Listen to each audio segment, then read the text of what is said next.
We can start with permission of my counterpart and friend and colleague, Professor Sufficient Law. He will be the first to speak, but before that, please switch off your voice. You see, otherwise it will be very noisy. Just switch it on when you are going to speak, okay? The procedure is the follows. Professor Sufficient Law will be the first speaker. Then we shall listen some people who announced their papers in advance, and then there will be free discussion, questions, answers.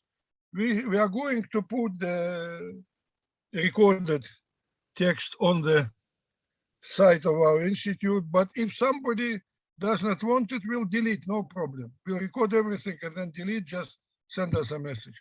So, Professor Sufficient Law, would you start, please? Good day, colleagues. Yeah. We can see you. Is your video on? No, sorry. It's off. Yes, it's off. It's fine. It's off. I know, because of technical reasons. You can only no hear problem. Me. Yes. Just for us to know. Yes. Yes, it's the tiny space that I'm in.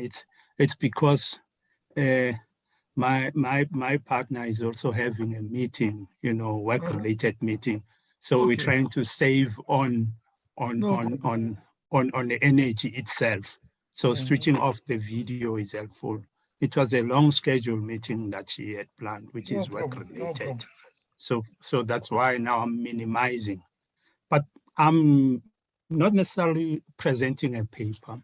I'm presenting an ongoing research project, which is a collaboration between ourselves and the South African Democracy Education Trust and UNISA with our colleagues at Moscow at the Institute. And the lead partner from that side is Professor Shubin.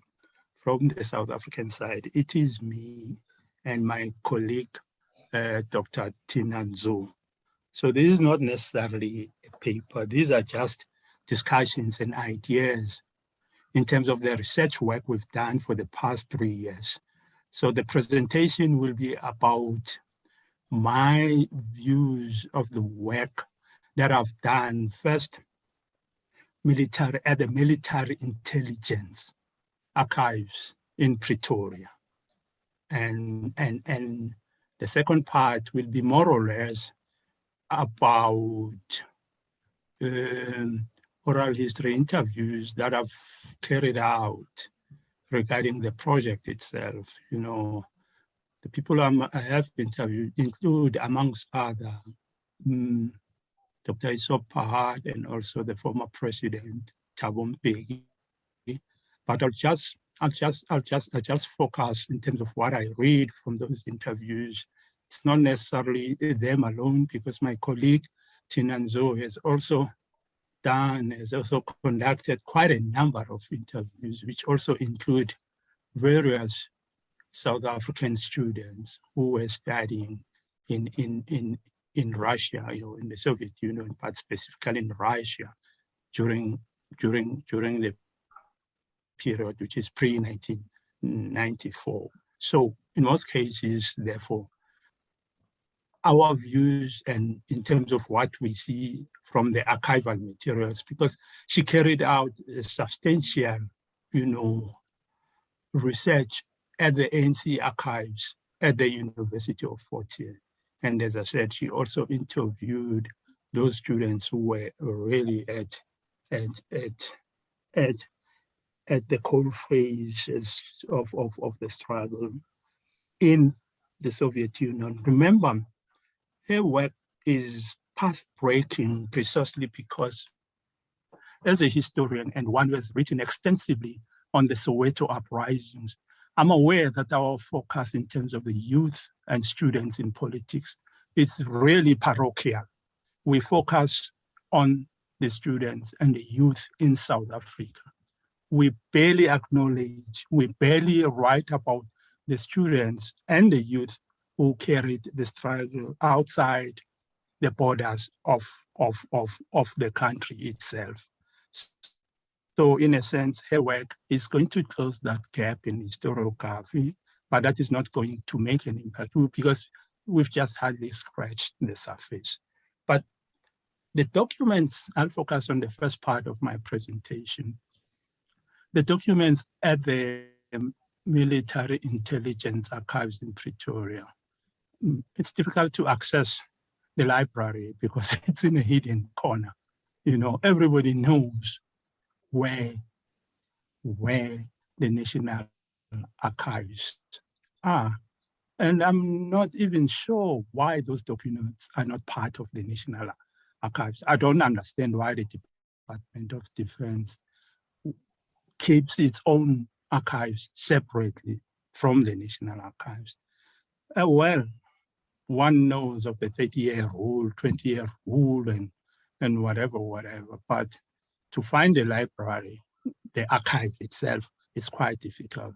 And there are so many rules that I think are not necessarily the same that might be used at the National Archives. You know, I'm saying this being aware that the former Minister of Defense might be part of this discussion.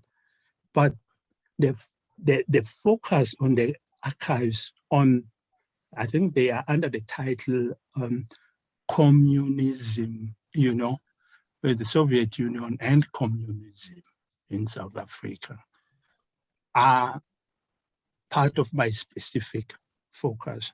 Yes, they are both in Afrikaans and in English. And in most cases, they more or less give me a direction in terms of really, in terms of policies which the apartheid regime developed towards the international solidarity movement, who were the significant role players. You know, you get a sense that universities there played a role, you know, university professors and institutions like the Africa Institute of South Africa were also part of those discussions with different departments. But one of the documents I'm going to focus upon before moving on to my perceptions of the oral history interviews I've conducted, specifically about, you know, experience of people at the party school,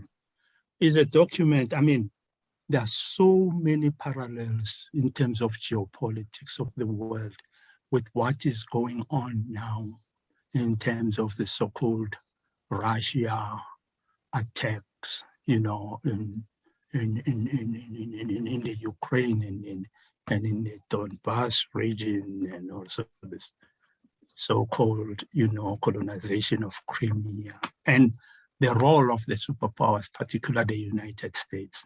You know, these documents are specifically related to the post-Second World War. And they also define the Cold War in a sense. In these documents, immediately after the end of the Second World War, you know, I'm beginning with this analysis because elsewhere I deal with the issues, the same issues which are about geostrategic issues, geopolitics and geoeconomics in terms of Angola and Southern Africa.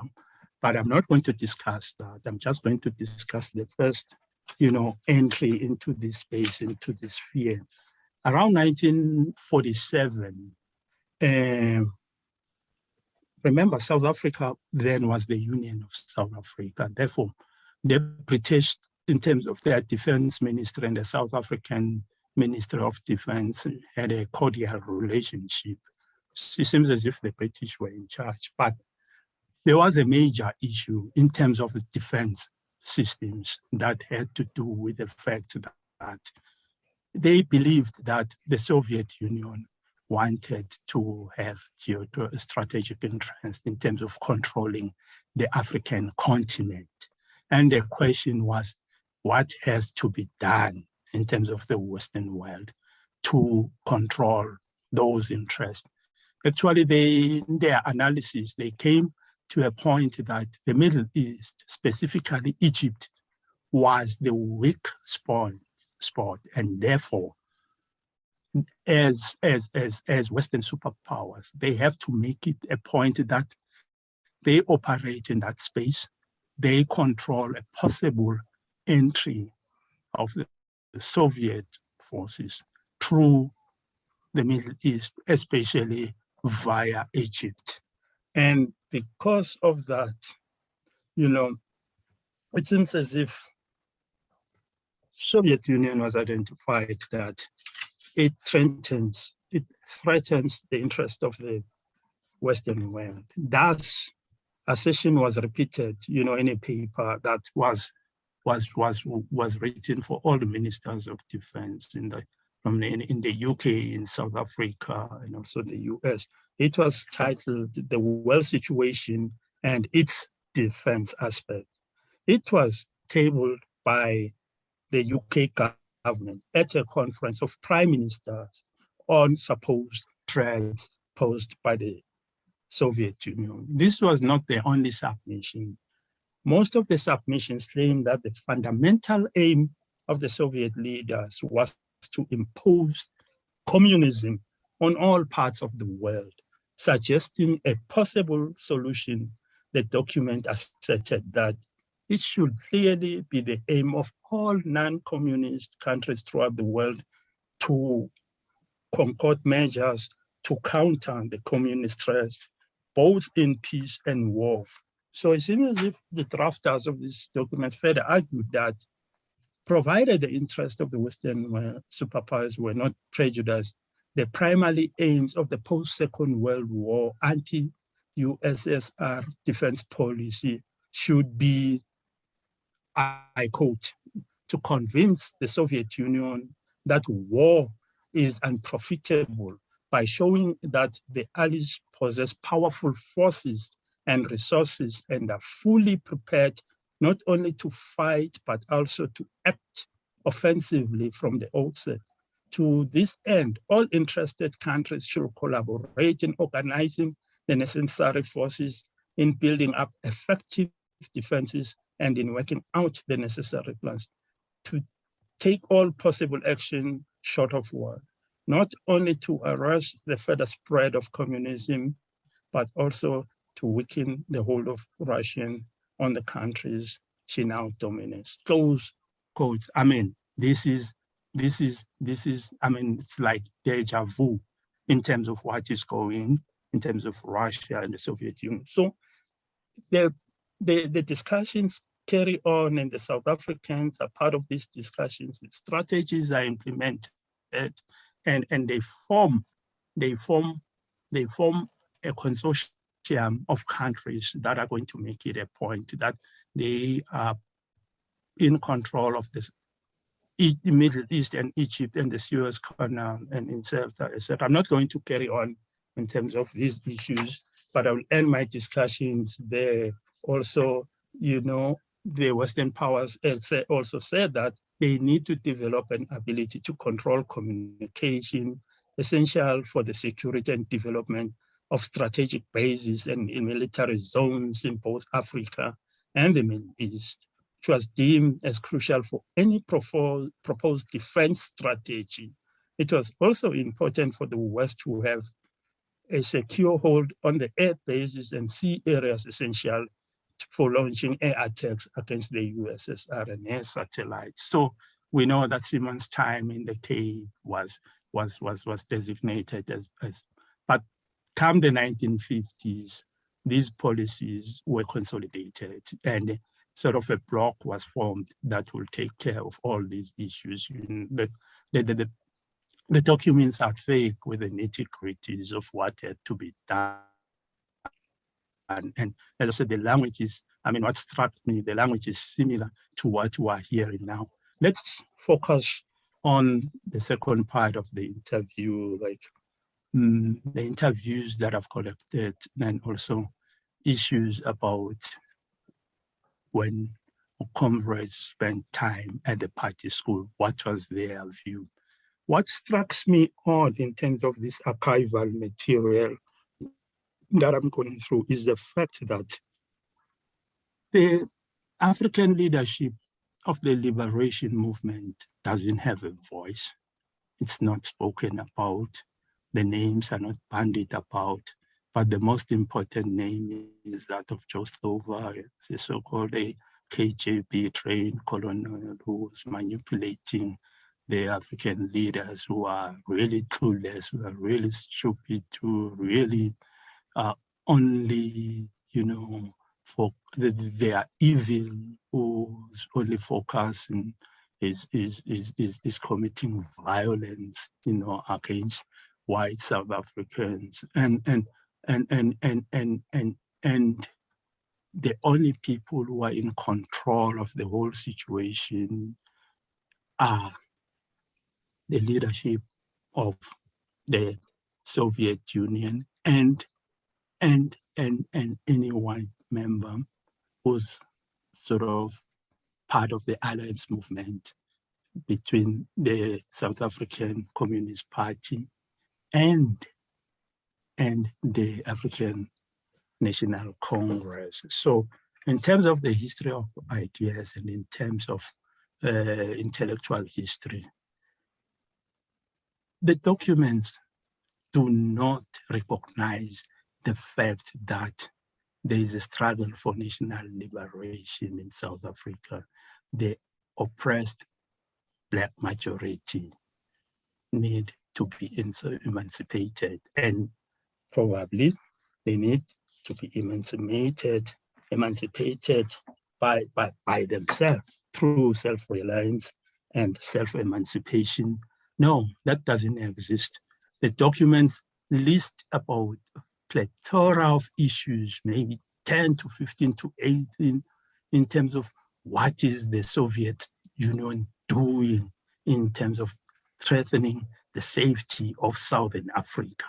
That also includes geo-economic issues in terms of they want access in terms of our mineral resource.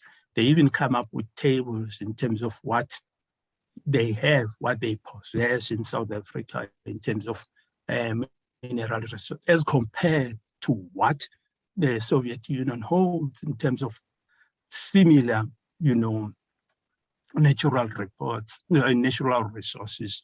The list is comparative, and therefore Southern Africa is strong, has more of those resources which are needed in the Western world. So we will want the superpowers to help us and all that.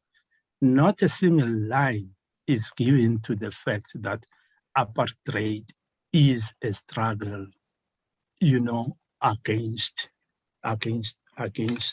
the oppression of the oppressed majority, and apartheid is crime against humanity. That never existed. That didn't exist. So the documents are quiet.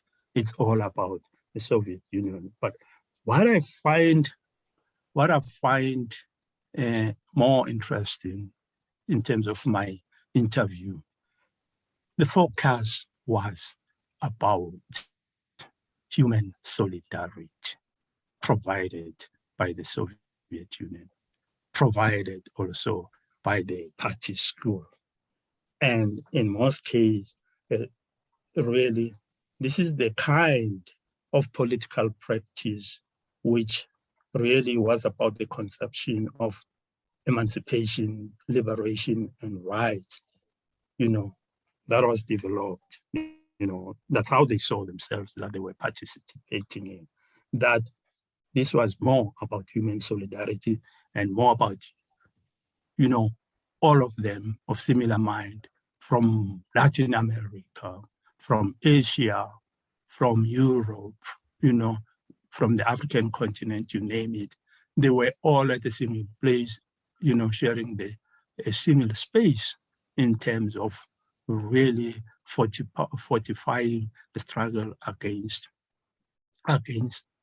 oppression, in all the other parts of the world, having discussion at the party school. So for them, the argument was that, yes, an impression is created that they are stooges, who mimic whoever is in charge of the party school. They cannot think for themselves. So it was supposed that the flow of ideas was one-dimensional. It was just from whoever was in control of the party school. But no, in terms of the interviews, it differs.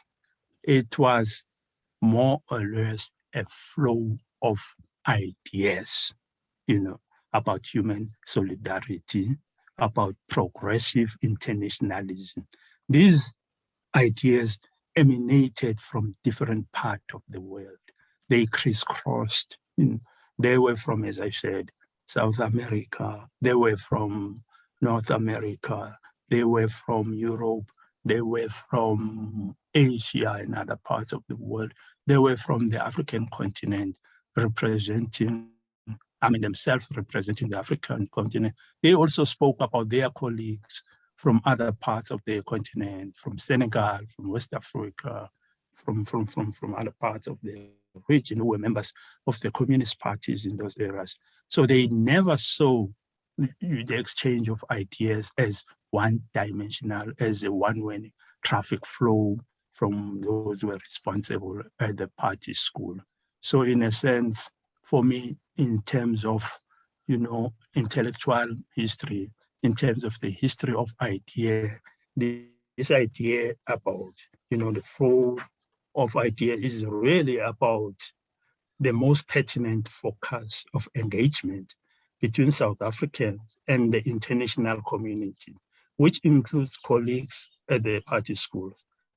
And really, this involved the circulation of intellectual and ideological percepts, as well as political and cultural imaginaries, that in turn were making different types of affinities and alliances possible. Therefore, the relationship between the party school and comrades from other parts of the world was not one-dimensional. We should not, as I said, just think of geographic movements, but flows of ideas from different parts of the world and those from the Soviet Union. Within these flows, new political ideas were generated. In this case, many ideas generated at one side, then crisscross in a process of motions and notions. And they landed, in a space where people were readapting themselves and all that. In fact, Julius Nyerere, that's my closing argument, opined about such histories, about such issues. I open quote, he says, there are two, which is about human solidarity. He says, there are two fundamental things that the anti-colonial liberation movement contributed to humanity. The first is simply that the suffering of a whole chunk of human beings through the actions of others were stopped. The arrogance of one group of people loading it over the human race was challenged and discredited. That was a positive contribution made by the liberation struggle to all humanity. I close quote. But as I said, in these documents, in these archives, the issue about human solidarity and the quest for humanity when they fought against their oppressors, it's not there. It's all about the evil Soviet empire controlling the fickle minds, of the leaders of the oppressed African majority. And for me, the struggle goes on. And that is why my focus is only about pre-1994 historiography. I thank you. Okay. Thank you very much, Professor Low. Dasha, как вы там? Дарья? Yes, thank you very much. Thank you very much. I think you should name the next speaker. Please go on. Fortunately, yeah, I hope we would be delighted to hear from Dr. Tina Nzo. Unfortunately, we don't know the name of your paper. Maybe you could present it for us. Thank you, colleagues. I hope I'm audible. Yeah, we can hear I'll just switch on my video so that you can just see me for the introduction. Unfortunately, we also have problems with connectivity. Yes. Excuse me. I'm sorry to interrupt, but we were told that the interventions will be 7 minutes. The first intervention took half an hour. Yeah, that's the leader of the group. Proceed the same way, or do we arrive at some understanding on the length of the speeches? Yeah, please stick to your time, 10 minutes maximum. Please, yes. For next speakers. Thanks. No, I'll be very short. Can I kindly switch off my camera because of the network connectivity that we have in South Africa? I just wanted to properly introduce myself. Picking off from where Professor Sfiso Ndlovu spoke earlier about our collaboration in this project, we started 3 years ago when I was still with the Wits History Workshop in South Africa, but now I have moved 2 years ago to join another institute. So the program that I'm working on is a side research program in the work that I'm doing. So my focus specifically, ladies and gentlemen, I'll just give you a synopsis because it's an ongoing project. There are still many thematic areas that we have not really thoroughly explored, and we want to really unpack them in the next coming year to 2 years. So my focus was particularly on ANC students in the Soviet Union, from the period of 1976 until 1991. And I was linking it to the past and present reality. So the topic is the Zimlatas for ANC students in the Soviet Union, past and present realities from 1976 to 1991.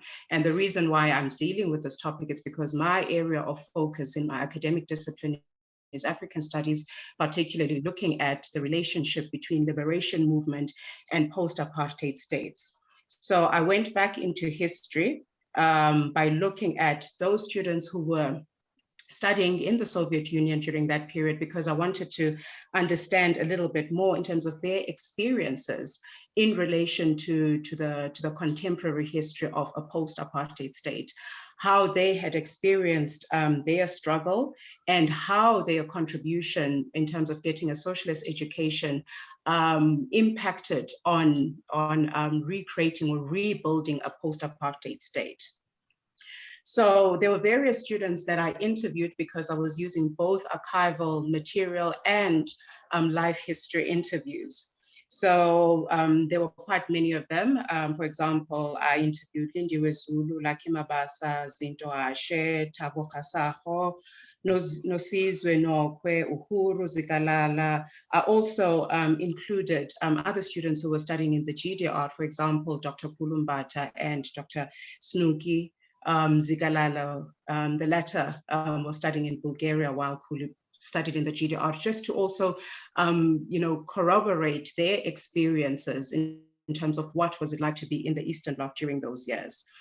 I dealt with a lot of archival material, but specifically going back into the education department and also linking up to the way in which the Department of Manpower and Development was actually using the kind of capacity that they had already had in the ANC to deploy them in various positions in terms of getting their practical training during that time when they were still in exile, leading up to the post-apartheid state, where there should have been an expectation that such processes would have been followed in terms of now deploying these former trained Soviet Union students into the various organs of state and help to rebuild South Africa. So that's why I'm going back into time, into history. So I looked at the management program, the way in which the management program was being run through the archives at Forte. I mean, both the scholarship committee and the education department and the relationship and how they were managing these scholarships, the kind of criteria that they were using, and also in relation to the way in which they were working together with their counterparts, the Afro-Soviet Union International Committee. So I was actually looking at that kind of relationship that was unfolding over the years, and then bringing in the voices of these students who actually got these scholarships and then were sent to the various universities in the Soviet Union. I look at the way in which they understood their role, because in the archives, it was looked at as a mission. It was not just a scholarship, but it was a mission being deployed to complete a mission and coming back home and serving the ANC in exile and in preparation for the post-apartheid state. Now, the everyday experiences of getting into a foreign country, coming from a country such as South Africa, an apartheid country such as South Africa, obviously, a country that was not parallelly, it was in parallel when it comes to its political system, because South Africa was functioning under an apartheid capitalist system. Now they were introduced into a socialist system. So their understanding of what they were coming into and the daily experiences is what I try to touch on in this project. And also looking at the kind of socialist education system that they received, because it seemed as if it was a very intense education system where they would attend classes from Monday to Saturday and only have a break during on a Sunday. And the kind of quality of education that they were receiving during that time. And also just looking at the kind of modules that they were incorporating into their education, because one of the arguments that really do come along, and I'm glad that Professor Sfiso also tried to touch on this issue about the ideological training of these students, was there an ideological training that was going on during that time, because claims had been made around that. And only to find that in their curriculum, one of the compulsory modules, in fact, it was 3 compulsory modules that they had to do, was history of the Soviet Union, philosophy and political economy. And when I spoke to the students in terms of what that meant for them, it was a module that really contributed towards their understanding of a different type of political system that they were getting into and being trained during that time. So it was sort of like an orientation into the socialist system during that time. And the rest of their modules were modules that were linked to their professional training, strictly professional training. And I also now started to look at what did this system emphasize for their all-round training. And they were quite specific in terms of demonstrating how they were going to be able to use that education to go back home and empower and develop their country. So they had a very all-rounded training. It was not specific training where you have a specialist in chemical engineering, mechanical engineering. They had to do all forms of engineering in order to understand the discipline of engineering, as an example, including medicine. And they studied up to a master's level, not an undergraduate level. So these linkages, I then put them into context as I move on with my paper. But I also deal with issues such as statelessness and identity, because they could not move in between other countries because they did not have formal passports, because most of these students left South Africa without forms of identity. So they were given identity documents that would only be recognized in the socialist states. But I also look at other ironic events that they were happening during that time amongst the students themselves, because issues of privilege were starting to emerge, where certain students were in positions of privilege where they were able to even go to the West because they had passports. Some of the students were coming from families who were already in exile during that time, even based in European countries and the GDR. So they had these family connections, and it made them easier to move,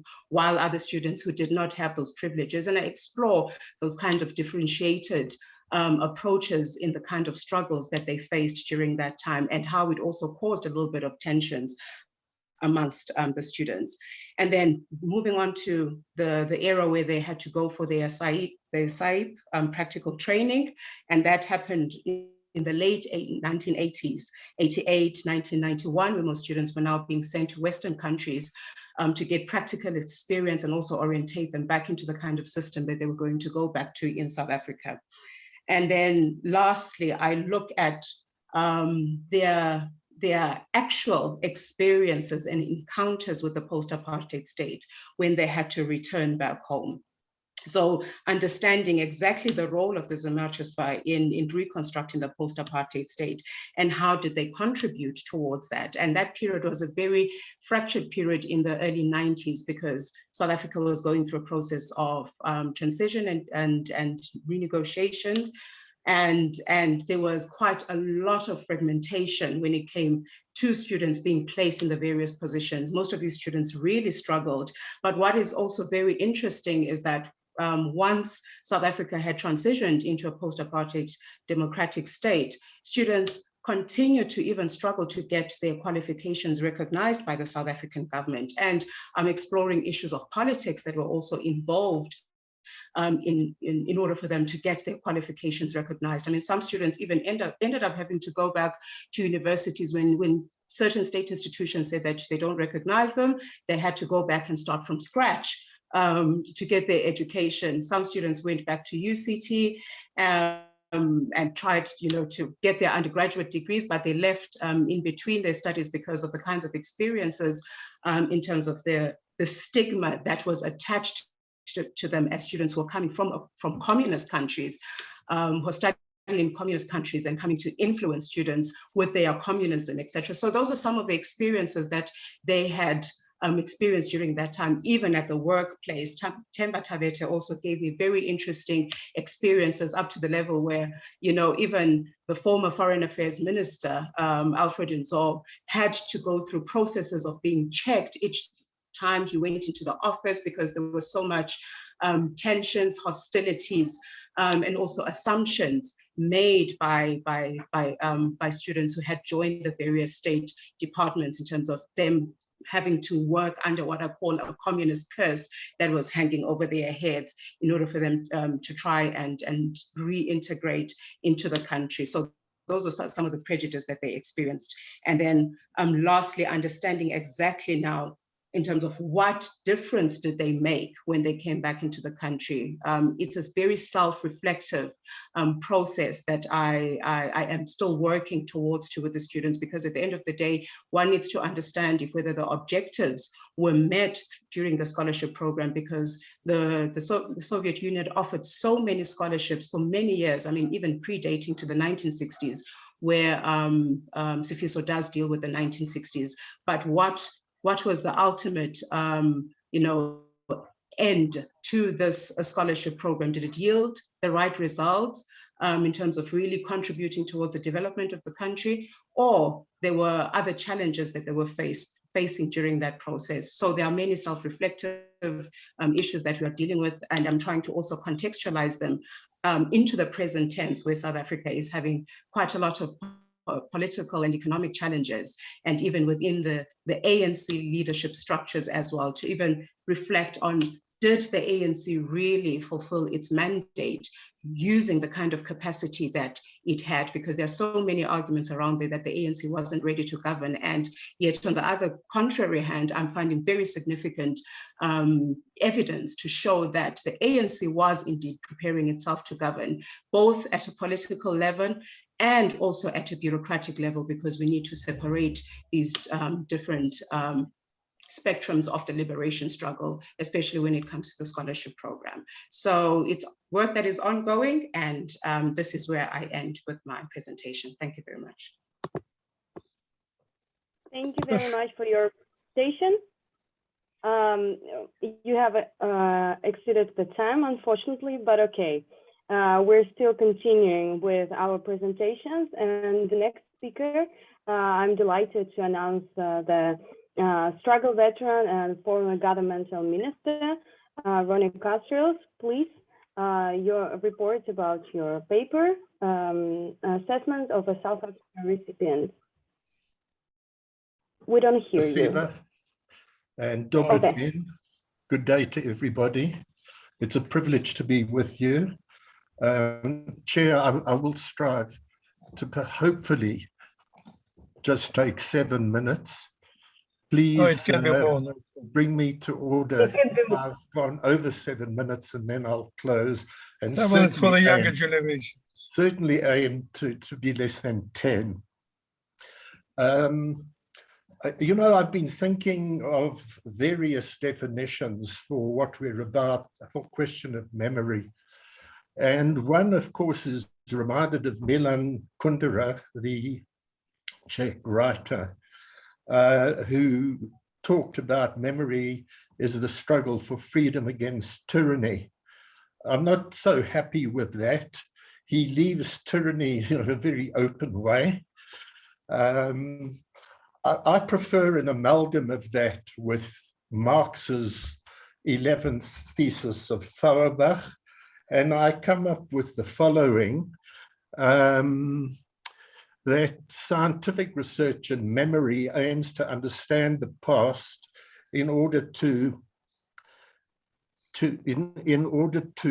make the present comprehensive, in order to change the world for the better.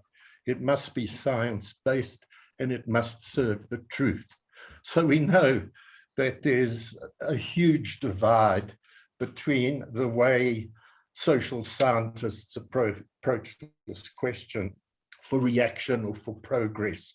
And we're facing that very much in the world today, as we did during the Cold War and post-1917 revolution and so on. I'm going to try and address myself to just very specific points here. Firstly, I'd like to say to the conference here that in relation to the legacy relevant to former Soviet and Russia relationship with South Africa, that it goes back a long way. We talk about the Boer War. We go through a period of the Great October Revolution, a huge impact on South Africa, right through the Second World War, where I was growing up, and then into the key period of struggle, which is the 50s, but particularly in terms of Soviet direct assistance to MK, to the military side, and as the previous speaker's been basically focusing on, the preparation of students and so on for post-apartheid. I'm a military veteran like James April, and I will focus more on that.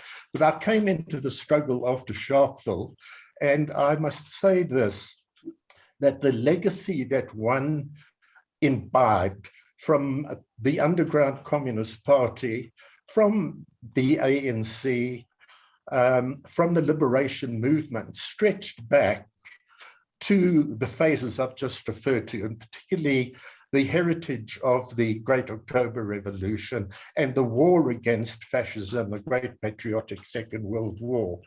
The role of the Friends of the Soviet Union in the 40s, and then the South African peace movement in league with the socialist countries and progressive humankind. And as my generation involved initially in public protest and then in the underground, we gained enormous insight into the support that we owed the Soviet Union and indeed the anti-colonialist struggle, the way that benefited so immensely. So the 60s was quite an incredible period. My own, and I'll get personal, that's the aspect of my paper, the personal knowledge and experience of Soviet solidarity. I soon had to leave South Africa through Tanzania and was sent together with Joe Modise and Moses Mabhida. I mentioned names to put across to us the fact that key leaders of the struggle in South Africa benefited from Soviet military and political preparation. And we were the second group to arrive in the Soviet Union via Moscow for Odessa. Comrade Vladimir Shubin has written some excellent papers on this, but just to remind people that the first group of 40 comrades 2 groups of 20 each in 1963, trained in Moscow in all aspects of military preparation, mainly guerrilla warfare, and with the strong political aspect. Chris Harney was one of that group. The larger group that I was part of spent a whole year in Odessa with the 2 leaders I've referred to, and we were some 165 in toto. It was followed by another group in 65. Joe Jelle and others, Mosey Muller, were part of that, another 165. Comrade Shubin has those figures. It means that in these key years, 63 to 65, when we were developing the arms struggle, some 400 or so comrades of MK received highly beneficial training, very advanced training, which paved the way for the future of MK. It laid the basis. Let me state immediately, and I'll have to be very brief, I've written about this in my book, Armed and Dangerous. So I've written about this at length in that particular publication, which has been a very popular publication, translated into Russian, German, Spanish, and of course, English. The experience of coming to the Soviet Union at that time was absolutely incredible. I was one of the 160 or so comrades who was a belly Chilovak, a white person. Everybody else were chorny, black comrades. And the Soviets were quite amazed at this young white guy. They understood the non-racism. So we all developed wonderful, warm relationships. We were fortunate in that the people who trained us were the veterans who had fought from the gates of Moscow and Stalingrad. You can see the T-shirt I proudly wear, to the gates of Berlin, and tore the guts, in Churchill's words, out of the Nazi military machine. They were absolutely outstanding human beings. They taught us so much about the underground struggle, about partisan warfare. People think and incorrectly put across that from the Soviet Union, from Russia, we were merely taught regular warfare, and that's where mistakes were made. That is absolutely incorrect. We received aspects of regular warfare. We could drive tanks, man anti-aircraft guns, because they were looking towards the future, post a guerrilla stage. But generally, it was the experience of the partisan movement of the Second World War. And with it was the political aspect in which our instructors, and this was the case right through from the 60s to the late 80s, when several thousand of our people, of MK comrades, I really have to rely on Comrade Shubin and the Soviet records, but in terms of those who had gone to the Soviet Union for training, it's up to 3,000, and certainly those who benefited directly from Soviet specialists training in Angola from the mid-80s on, there must easily have been another 2,000 comrades who were trained directly from Soviet specialists, side by side with MK trainers. So it's, in my view, Comrade Shubin, something like 5,000 or so. When you think of a guerrilla struggle, that is a huge amount of human resource. The politics was primary. We went through Marxism, the Great Patriotic War, the anti-colonial struggle, and so on. We're extremely well prepared to this day.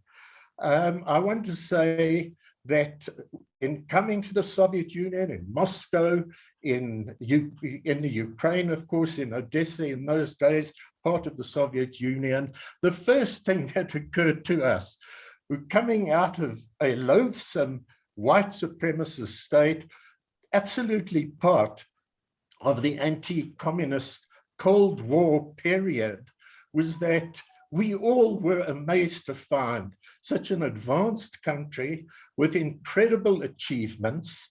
And I can tell you that the comrades who were with me had never experienced care and assistance from white people. And I'm not now simply referring to those who trained us. I'm talking about the people who cooked for us, who served us at the table, who kitted us out with our clothing, and the impact on the 160 people I was with, young and older, from 18 to 50 years old, most were the younger people, was incredible. They came to realize what racism was all about. It was a lasting impression and an incredible impact. Along with the military training, along with the kindness, we interacted with Soviet people in the streets. We saw how everybody we met was absolutely focused on mere druzhba, peace and friendship, world peace. And we went there. I was in the Soviet Union studying military intelligence when I became intelligence chief of NK in 1983. The same thing we experienced right through. I was there again in 1990, being prepared to infiltrate South Africa for the Vula operation, in which Mac Maharaj and Superior Nyanda had been prepared. And again, this training was incredible. That international solidarity that all received was absolutely fundamental and has made a lasting impact. So I've dealt very briefly, and I've probably come to 10 minutes. I simply want to end in these very difficult times where we're facing militarism across the world, out of the West once more, United States and the Western powers, trying to diminish the legacy of the Soviet Union and spread the lies and the disinformation that they have always been attendant to. That what we're doing today is vital.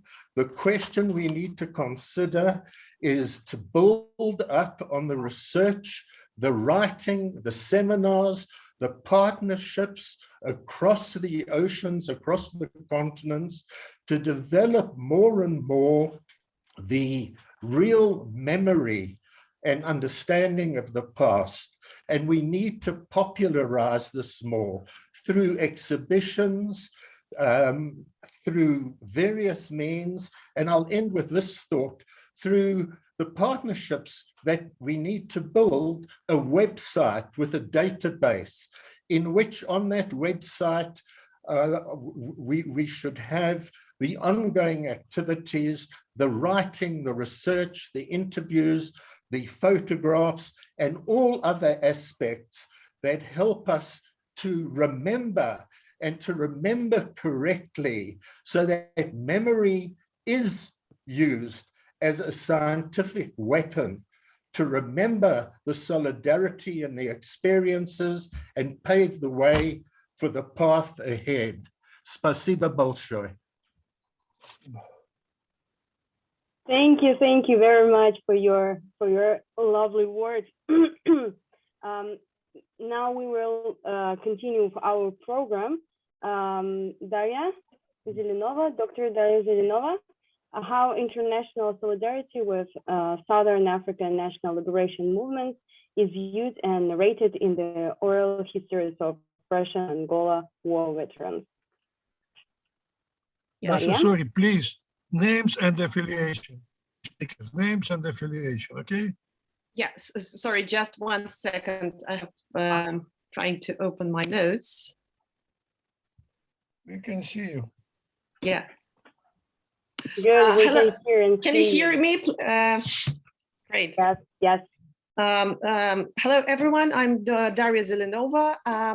I'm very pleased and grateful to my colleagues from the Institute for African Studies, with whom we started this project and who invited me to share my views on international solidarity at this seminar. So thank you very much, colleagues, for inviting me. And today I would like to discuss briefly some of the findings of the research that I was conducting during the last 2 years in another project based at Oxford and Sussex universities, together with my colleagues, Jocelyn Alexander, John McGregor, and Justin Pierce.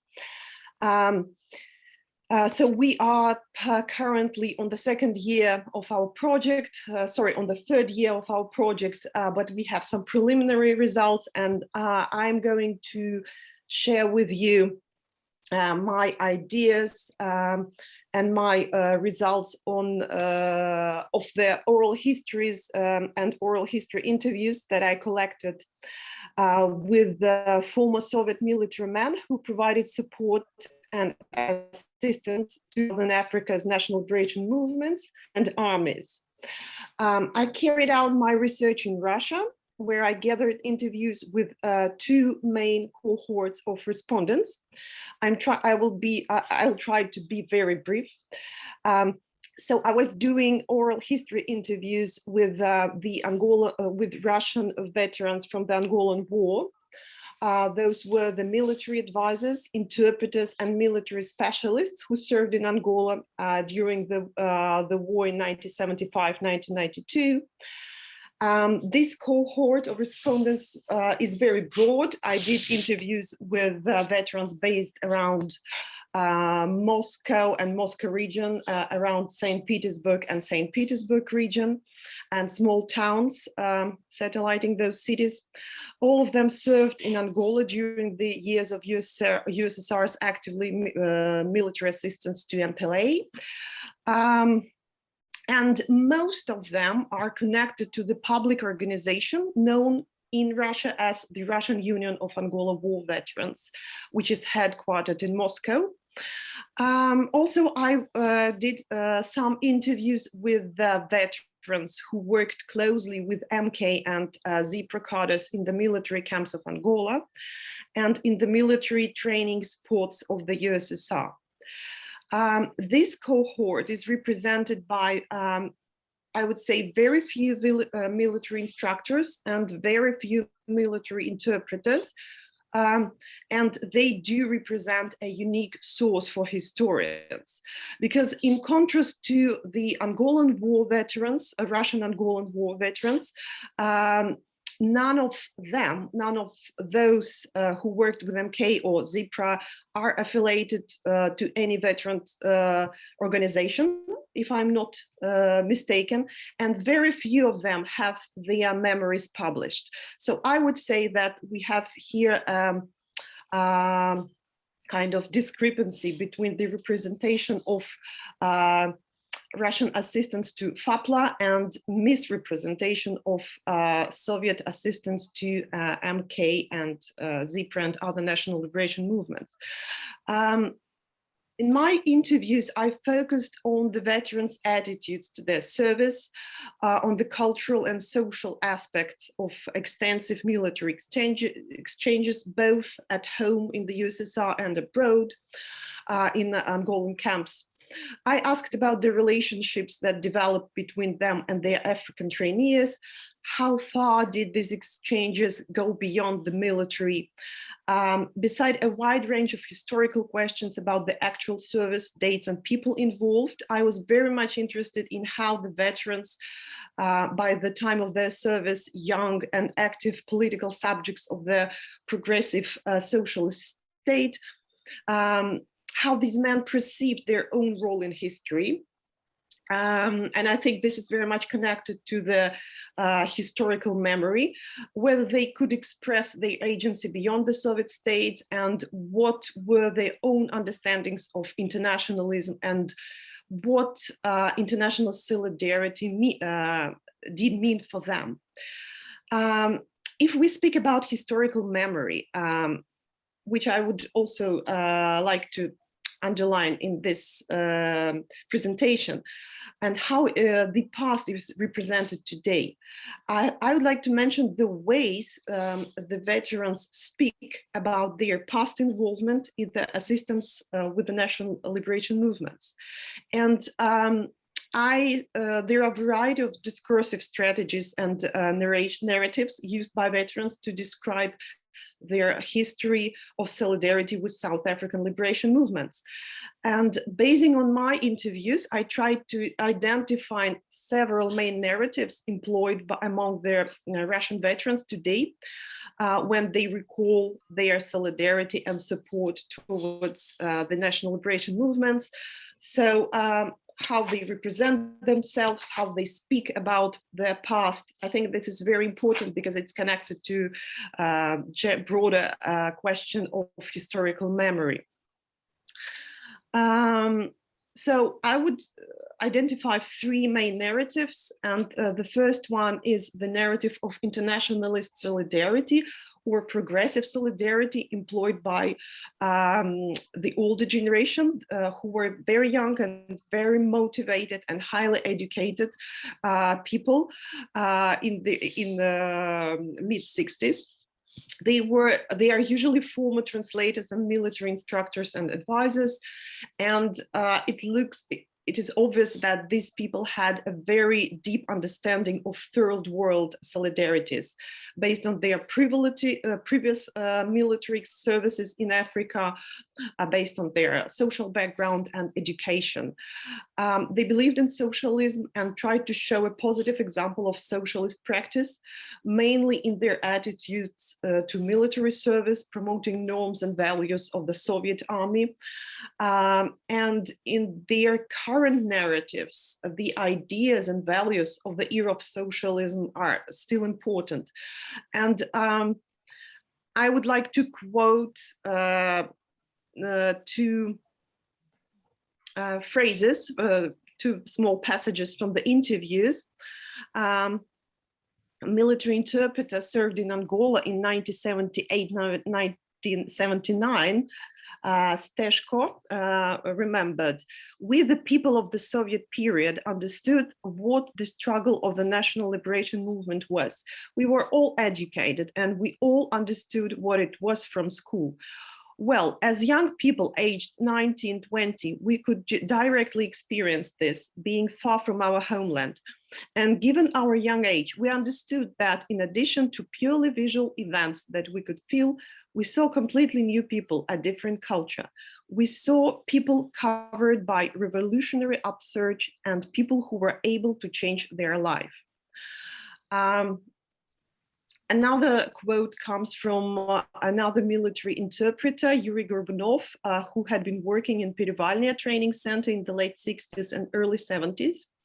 He says, "As a teacher, I saw in a short period of study, the cadets, these illiterate people, acquired a sense of human dignity and were spiritually transformed before our eyes. I saw how spirit of equality and justice woke up in them. They gradually became convinced of the rightness of the cause they served, the struggle for the freedom and independence of their people and nation.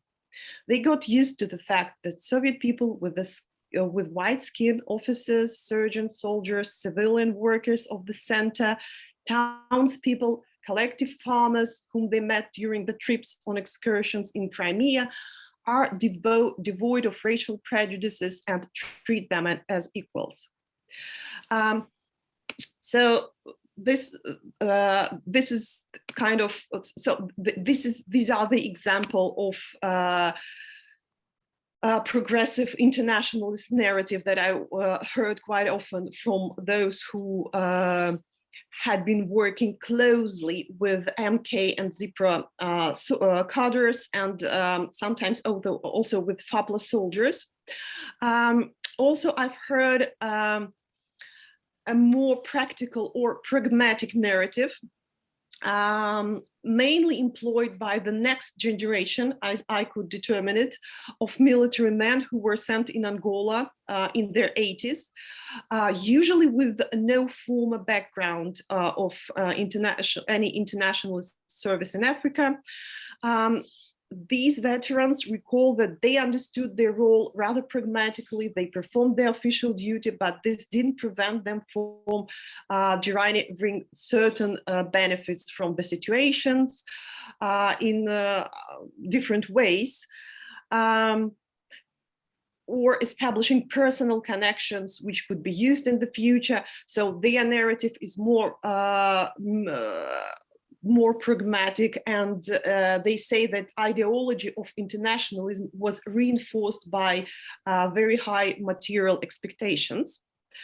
The last but not the least are the veterans who were sent to Angola as military specialists, and currently they many of them feel themselves neglected or unrepresented at all. They take the most critical reflection, as I can see it. They express disillusionment with the state and socialist project in general. They ask in our conversations, they would ask questions such as, why were we sent there? We shouldn't have interfered in the foreign war. It was not our war.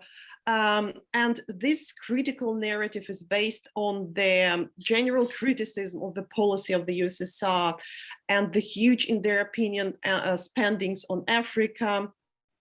And this disillusionment manifests itself with the feeling that they sacrificed for the state that doesn't exist anymore. They feel certain nostalgia for the good times as compensation for the times of the social disorientation, which many of them experienced during the turbulent 90s. Also, I'm running out of time, but I would also, I would like to add a very important thing, which was mentioned by Professor Ronnie Casrils, that my interviews suggest that the tuition in military academies or in camps wasn't much about ideological teachings, although there were special courses dedicated to Marxism, Leninism, and history of anti-colonial struggle. But the tuition was rather very practical, and it was very adaptive, depending on the needs of various national liberation movements. And just to conclude, I would like to end a few thoughts about historical memory that I've got, the impressions that I've got when I was talking to people. I feel that there is no collective memory in Russia about the USSR's assistance to the peoples of Africa and their struggle for independence. We have various narratives, but there isn't any collective memory. The Russian Union of Angola War Veterans is essentially the only active subject in the public space that is working to shape this memory, to preserve this memory, to actively open floor and give words to the peoples who were involved in the military service in Angola.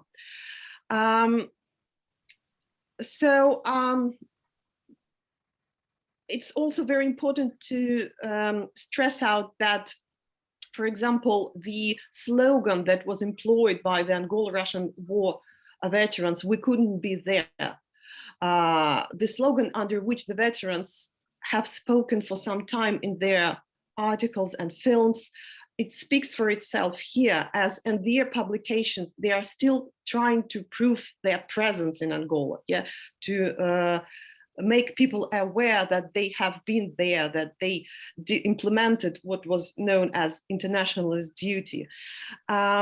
And in the last couple of years, this situation has changed. More publications have been released by the Union, but these only concern the memory of the war in Angola and Russian citizens in that country. As I have already said, there are very few publications that deal with Soviet assistance to other national liberation movements.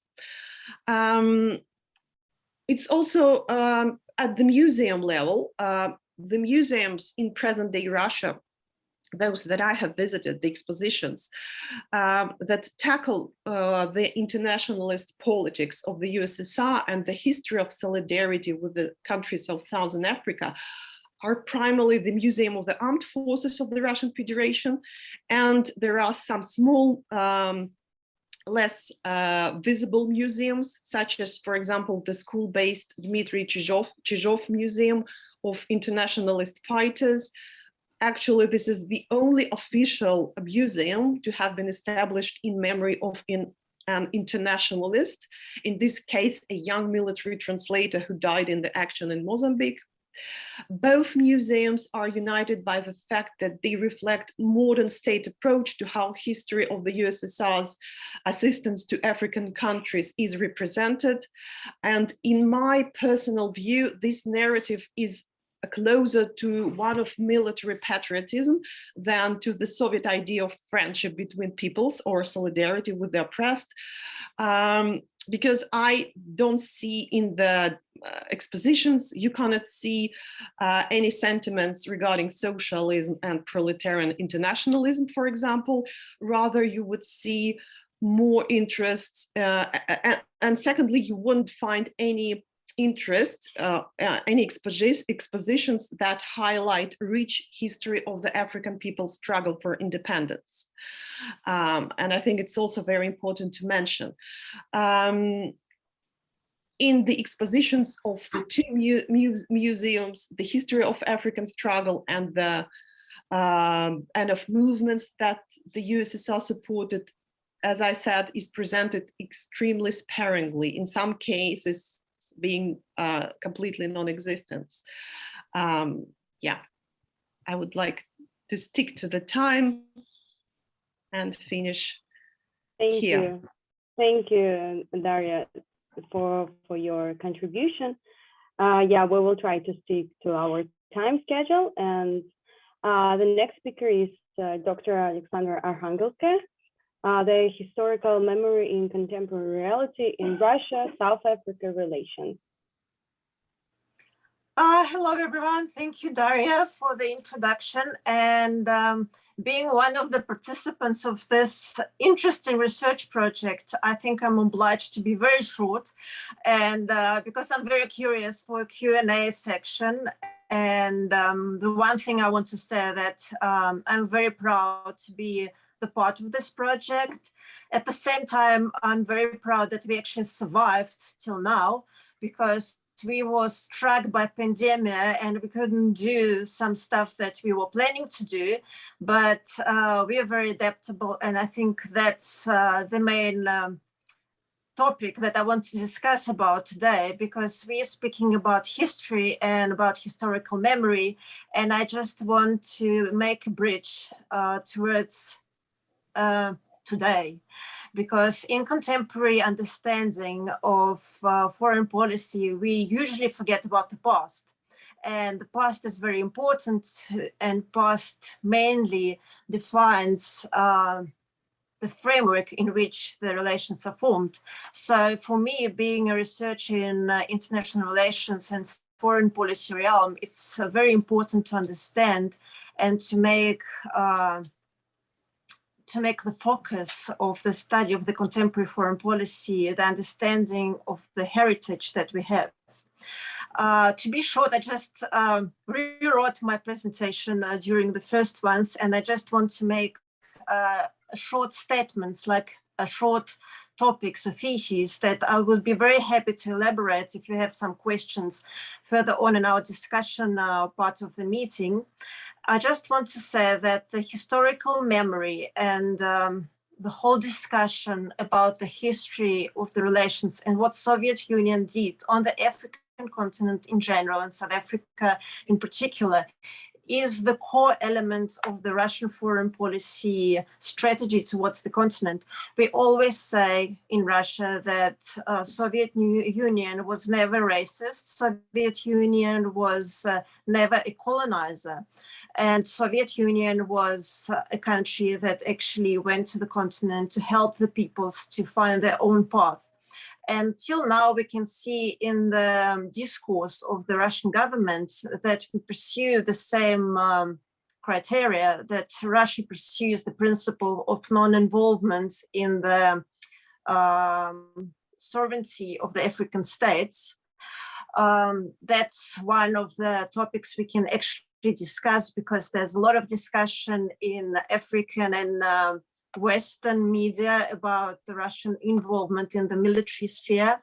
So I'll leave this one open for a vivid discussion. I want to identify that actually South Africa is a strategic partner of the Russian Federation and is regarded as one of the leading partners in the continent.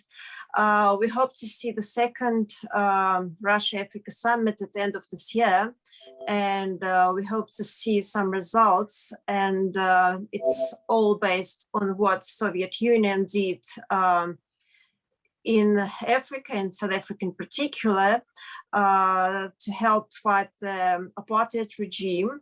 So it's very important to remember that and to see how contemporary Russia is using this heritage and is using the former soft power techniques. But for me, it also shows the perspective of the development of our relations. I don't want to speak about the problems. We probably all know about that. There's a lot of discussions, as we do today, but there's less facts of the successful projects that came to the ground. One is probably ours, that we actually came here and we hope to publish some results. And I was just saying that one of the results, the positive results of the cooperation, could be regarded through the lens of the BRICS relationship, because if we see the declarations and the public statements that are made by the BRICS officials and the development of those, we can see that at the initial state of the BRICS, South Africa was one of the promoters of the concept of the inclusion of the BRICS states in the United Nations Security Council, and Russia was not very supportive of that. It was neutral, but now we can see the changing of the direction, and Russia is actually saying, Russian representatives are officially mentioning that it is possible that one of the partners on the African continent are going to be included in the Security Council or in the reformed body that is going to be similar to the UN Security Council. And the partner that is mentioned always is South Africa. There's a lot of potential in innovations. We always speak about Russia not being a colonizer, and Russia continues the discourse that it's not even following the same criteria as the former colonizers on the continent, and says that there are potential in the other spheres, not the minerals and the commodities that we usually speak about when we speak about the relationship, even the new partnerships with the African continent. So Russia is seeking the partnership development in the innovation spheres, in education, and that again brings us to the legacy of the Soviet Union on the African continent. Other potential is obviously the energy, which is a very dubious one for South Africa, but at the whole continent there's a big demand, and Russia is a big provider. Agriculture, and actually other soft power techniques and soft power instruments could be developed to the beneficial partnership development of the relationship. So just to conclude, I think that we arrive to a point when we can speak that if the both parties, both sides, are going to be conscious and respectful to the history that they both have, there is a potential to have much more fruitful cooperation between the two countries that we have now. And I'm really looking forward for the Q&A section, and I hope some of the foreign policy questions are going to come up. Thank you very much. Thank you, Alexandra, for your short summary of your report. Now we'll come to close to be our one of the last speakers, Dr. Vasily Sidorov from Breakup to the Restoration, Economic Relations between South Africa and the USSR Russia. I will also ask to stick to the time, please. Thank you. Vasily, we don't hear you. Yes. Okay, I'll start my presentation. So I'll probably won't talk about Russia, mostly about South Africa and the Soviet Union.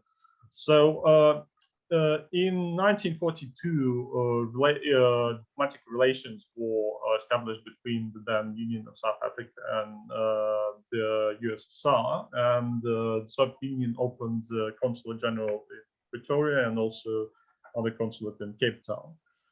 Despite that, the actual economic relations remained limited. The report for 1947 by the consulate said that practically no trade between USSR and South Africa actually was taking place. At the same time, so later in 1951, a number of South African companies approached the Consulate General asking their offers to import timber, railway sleepers, furs, canned fish, paper, and agricultural machinery from the Soviet Union, and to export wool, asbestos, and skins to USSR. So, but also the consulate itself considered the possibility of importing copper, tin, and unfound diamonds. But none of those projects materialized. And in 1954, Soviet exports to South Africa amounted only to 20,000 rubles. It was a bit higher in next year when it was increased to 38,000 rubles.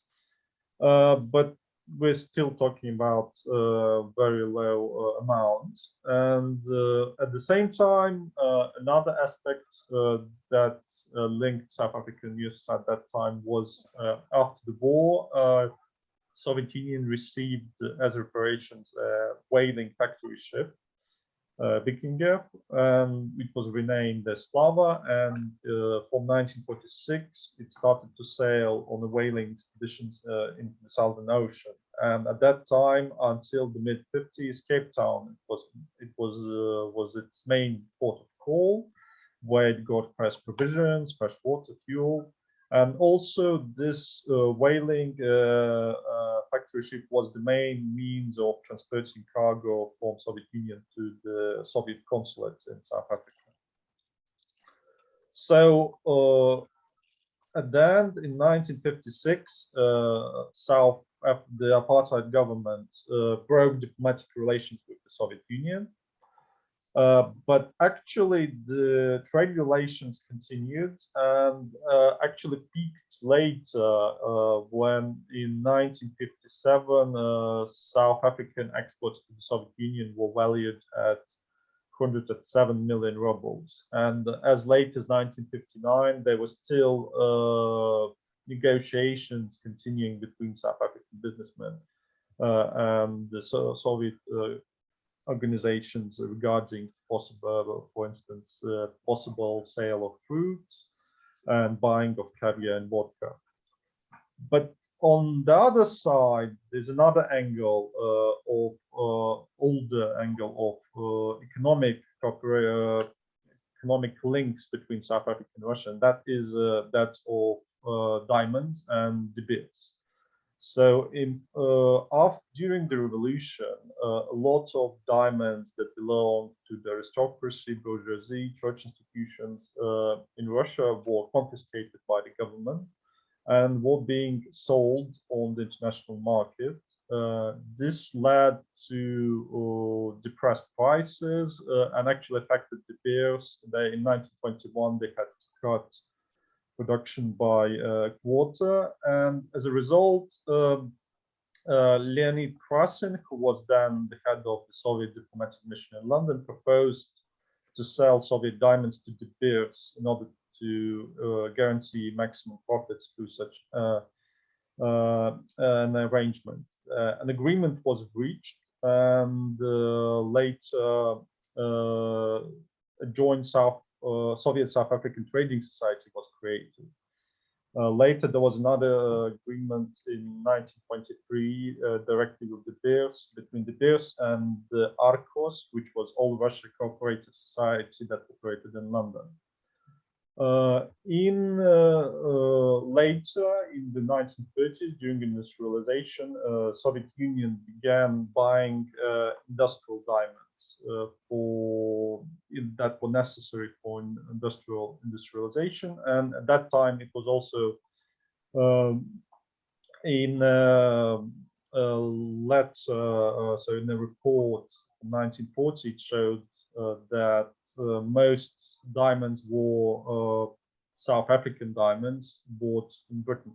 So that's why, and this process, Soviet Union continued to buy diamonds after the Second World War, and actually the acquisition of industrial diamonds peaked in 1950 to 1950, in the early 50s, 1950 to 1953. When Stalin signed about a dozen orders regarding procurement of those industrial diamonds, which was many times greater than the actual consumption of industrial diamonds inside the Soviet Union. So quite clearly, though, well, the reason for that was the beginning of the Cold War, and the Soviet Union was clearly afraid of being cut off from the supply of industrial diamonds, and it's quite difficult to imagine that De Beers didn't knew, or because those diamonds were primarily bought in London, and either directly from De Beers or indirectly through some intermediaries. It's quite difficult to imagine that De Beers didn't knew where those diamonds were going. But at the same time, in the late 1949, the first diamonds were found in Siberia, in Yakutia, and but at the same, there was an initial project drawn up regarding the mining of those diamonds, but it was put on hold probably because of this big acquisition of diamonds that took place in the early 50s, and the government decided that it was not worth using resources in that respect. But later, in 1954, the first Kimberley pipe was found in the Soviet Union, and this was followed in 1955 by another 15 primary deposits, including the largest diamond deposit in the world, were found. So in 1956, the decision was reached to develop those diamond deposits in Yakutia in Siberia, and in 1937, first diamonds were produced by the newly established Yakut Almaz group. This led, those diamonds were then the Soviet Union began selling those diamonds to De Beers. In 1959, Philip Oppenheimer, who was the head of De Beers Central Selling Organization, visited Moscow, and so the first contract was signed. This was later on in 1960, early 60s, a new agreement was signed in Moscow, and under that agreement, the Soviet Union was effectively refusing to enter the international market on its own, and De Beers promised to purchase all the Soviet diamonds that were intended for exports.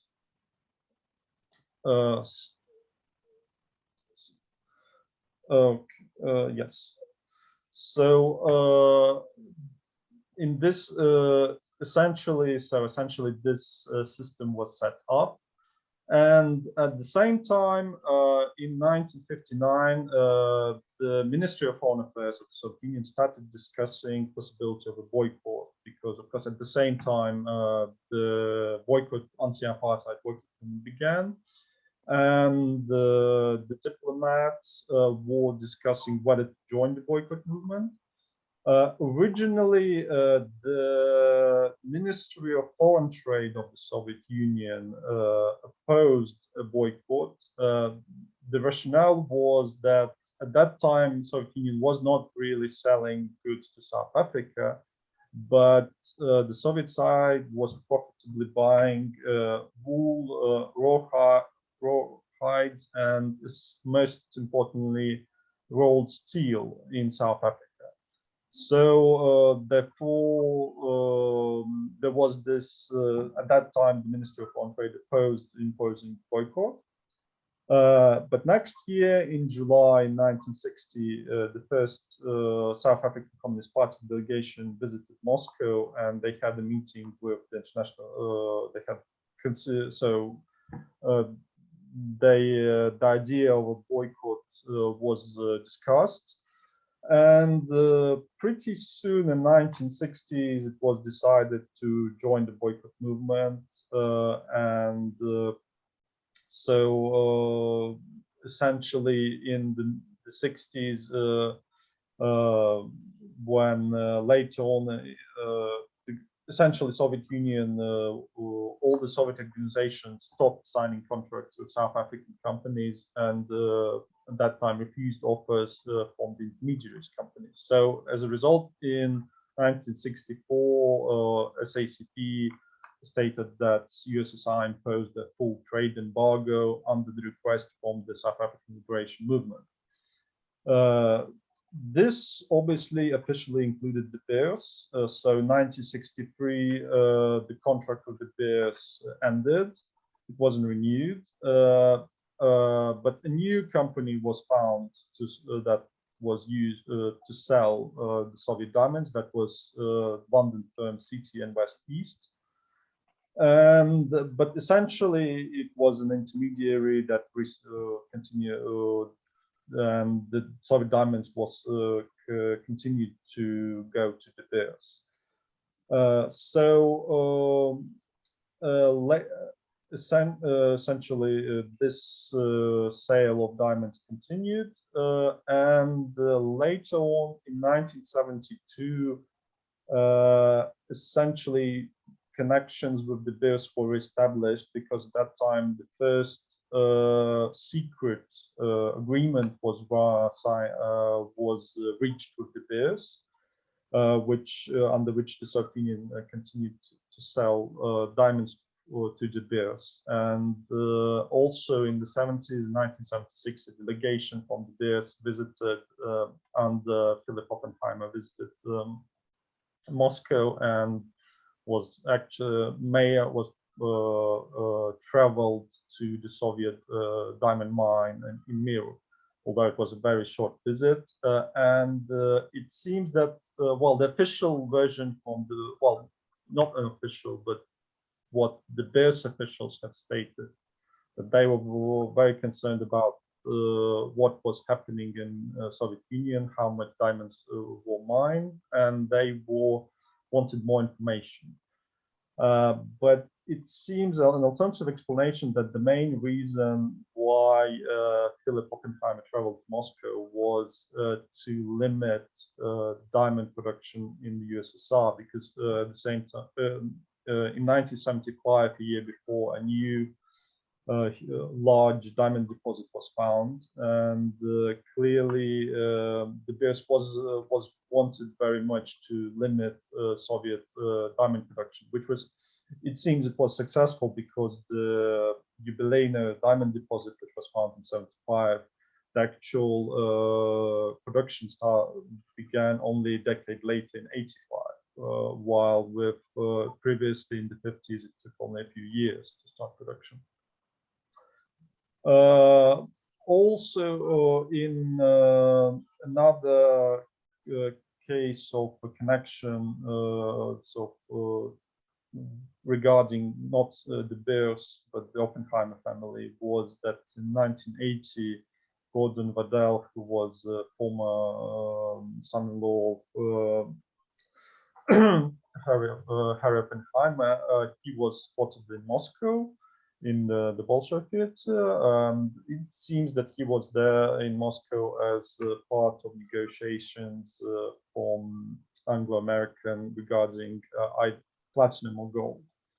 But so over the 70s and 80s, there was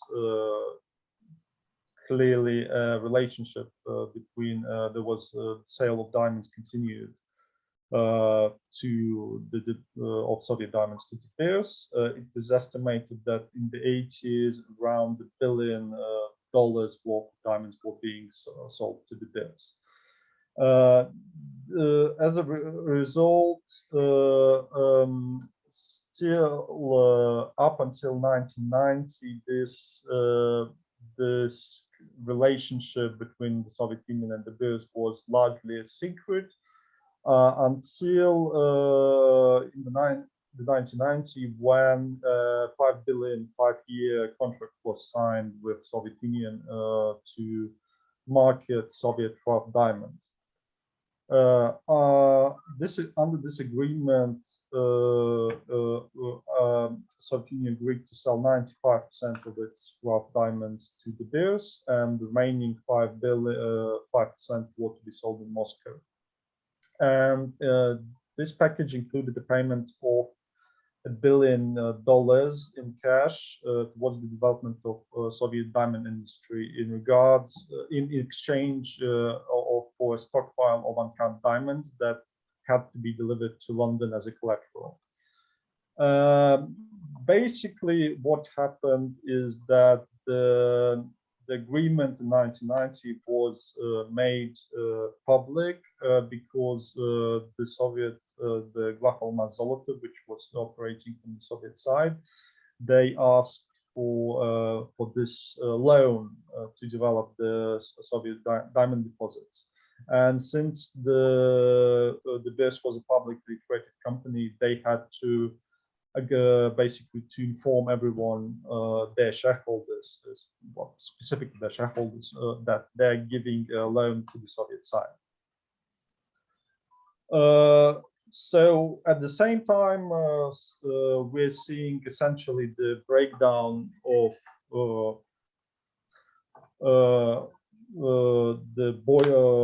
the sanctions regime on the Soviet side. So in August the same year, the South African Minister of Trade and Industry for Trade and Industry and Tourism, Ken Durr, visited Soviet Union. Officially, he was invited by Ecoprom Consortium, which was created to solve environmental problems. And basically, the Durr visit was meant to. The official explanation was that South Africa was going to try to help with the cleanup of areas that were affected by the Chernobyl fallout. But in practice, of course, it was just an attempt to break down, to get into the Soviet Union and to break down this sanctions regime. Other contacts continued. Next year, in the middle of 1991, Soviet Chamber of Commerce and Industry delegation from it visited South Africa. But the deputy director of the South African Chamber of Commerce said that to journalists that the delegation was not particularly well prepared, and it seemed that they were really having a tour of South Africa rather than trying to get contracts. And so that was in July, August 91, and in October, another South African delegation visited Moscow, St. Petersburg, and Kiev. But also there were a lot of proposals, a lot of discussions, but they were clearly not prepared to really to get actual contracts signed. So, and finally, the end de facto end of the boycott from the Russian side happened in '92, when in February 1992 diplomatic relations were established between South Africa and Russia, and later in June de Klerk came on an official visit, and an actual trade agreement was signed between South Africa and Russia. So clearly, well, I think I will end here. So to state that you have in practice those re-establishment of economic relations was very controversial, and there were clearly a lot of shady individuals involved in it, and of course the way that so there was this idea that the establishment of diplomatic relations with the old apartheid South Africa would lead to some sort of big economic achievements and the possibilities for trade and investment, but in practice that didn't really happen. Okay, so I'll finish here. Okay. Yes, thank you, Vasily. But of course, you have exceeded your time. We have decided to stick to 10 minutes. It was definitely not 10 minutes. Okay, so we'll come to one of the last presenters. I won't be taking too much time, otherwise we won't have time for the questions and answers. So the topic of my work, my name is Daria Turinitsa. I'm a junior research fellow at the Institute for African Studies. So my topic was international solidarity against apartheid from the students' points of view. So I was conducting Google survey using, because it was very, it had a lot of advantages as anonymity of questionnaire, and it was able for me to question the Russian students online because of the COVID situation. It was easier to distribute it safely and in convenient formats for me and for them. The questionnaire considers of 19 questions. First of them were the preamble, which included questions as gender, age, and level of education. The survey took place from June 2020 till December 2021. We have conducted it, and I have got 207 people surveyed. The average age was 22 years. The questionnaire was distributed using the social networks as Contacte, Facebook, and some personal meetings were also taking place. It's also important to highlight that there were a lot of different universities which were taking, which students were representing. So it was not only the Moscow State University, because it was because the much amount of the students were from this university, but also from GIMO, from the Institute for International Relations, and as well from the Higher School of Economics. There were other institutions presented. So 60% of students who took part in the survey were undergraduate students from various courses. 25% of conducted were the master students, and 11% of them were postgraduate students. After the first preliminary questions, there was a block of questions directly related to the topic. And it is very important to say that all the questions were mandatory in the questionnaire block. So the interviewee was not able to skip any question. So he or she should write at least no or don't know, or at least like a dash. So most of the questions required a written answer, which also affected the numbers which I've got. So one of the most important questions, which I will try to highlight, are what do you know about the struggle against apartheid? Name the main participants. So, and 30% of students named Nelson Mandela. 25% of them know I don't know nothing or I know nothing. So the rest of them could have used just incorrect information or just use as well nothing or just a dash. The next question was, what do you know about their international solidarity in the fight against apartheid, specify countries and organizations? Unfortunately, some of the students named UN, but 34% of students just also answered don't know, or they were trying just to guess the answer. And unfortunately, this question was one of the most important ones, and only 10% of students from 200 of them named the role of Soviet Union in this key issue. Of course, the next question was, what was the support of the USSR against the apartheid, which somehow hinted the role of USSR, and only a couple of students has written something which was connected with the topic. For example, one of the answers was hundreds of INC activists studied at the universities and technical schools of the USSR, and the Soviet military schools and camps in Angola were helping, and under the guidance of the Soviet instructors were trained. Another answer was just, we send our specialists. We somehow replies to Soviet Union, Russia. Another student has written that specialists were sent to train the INC activists.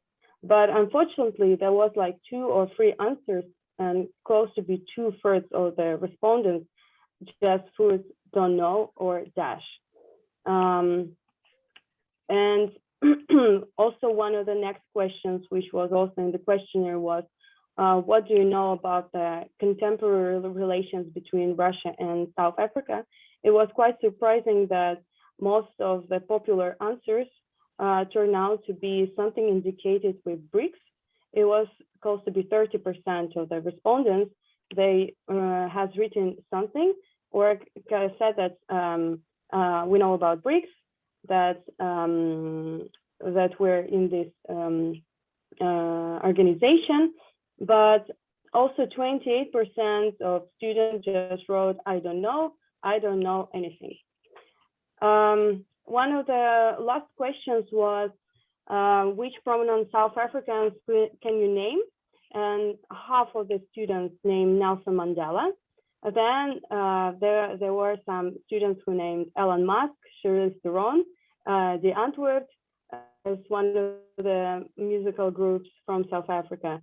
But there were also close to be 27% of students who named nothing or just wrote, I don't know anything or something like that. And the last question was, do you think that the history of the struggle against apartheid is known to the world?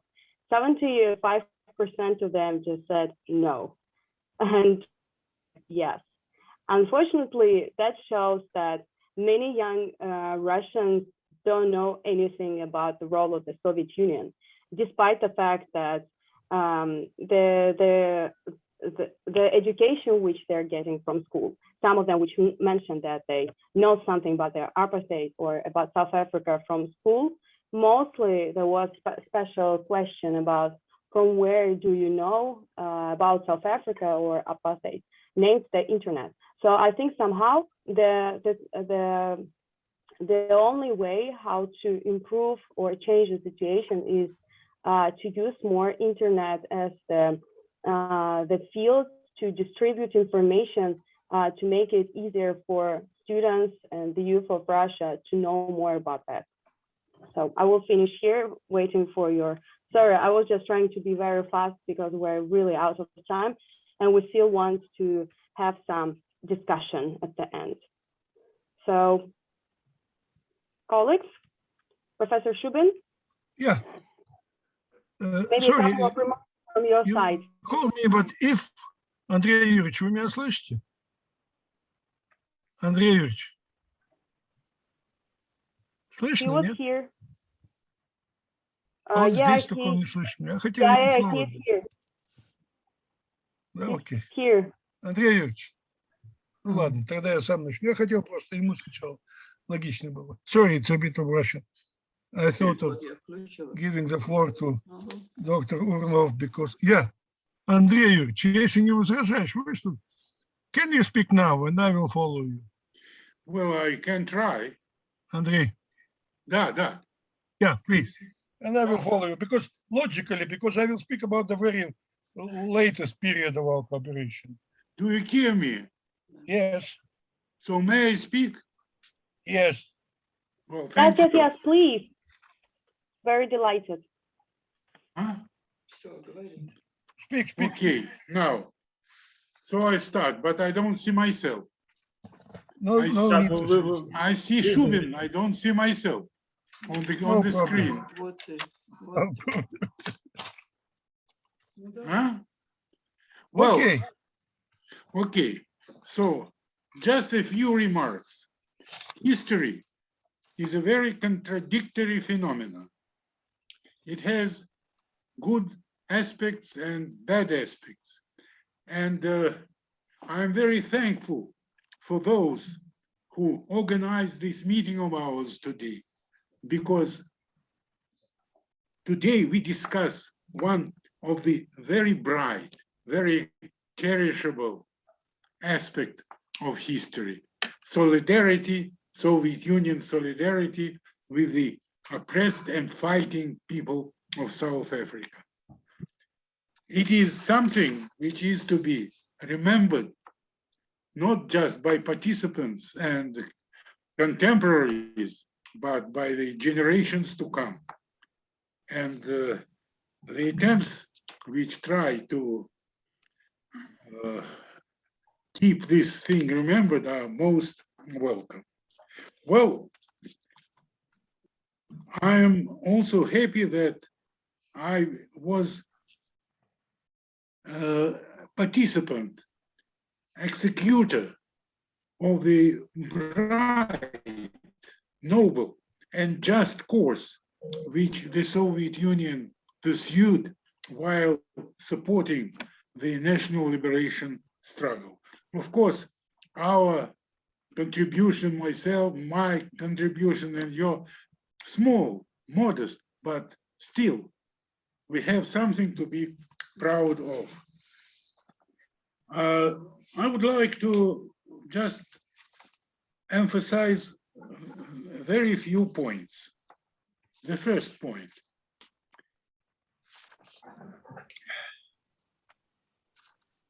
The nature of the struggle. You know, apartheid was an ugly, anti-human phenomenon.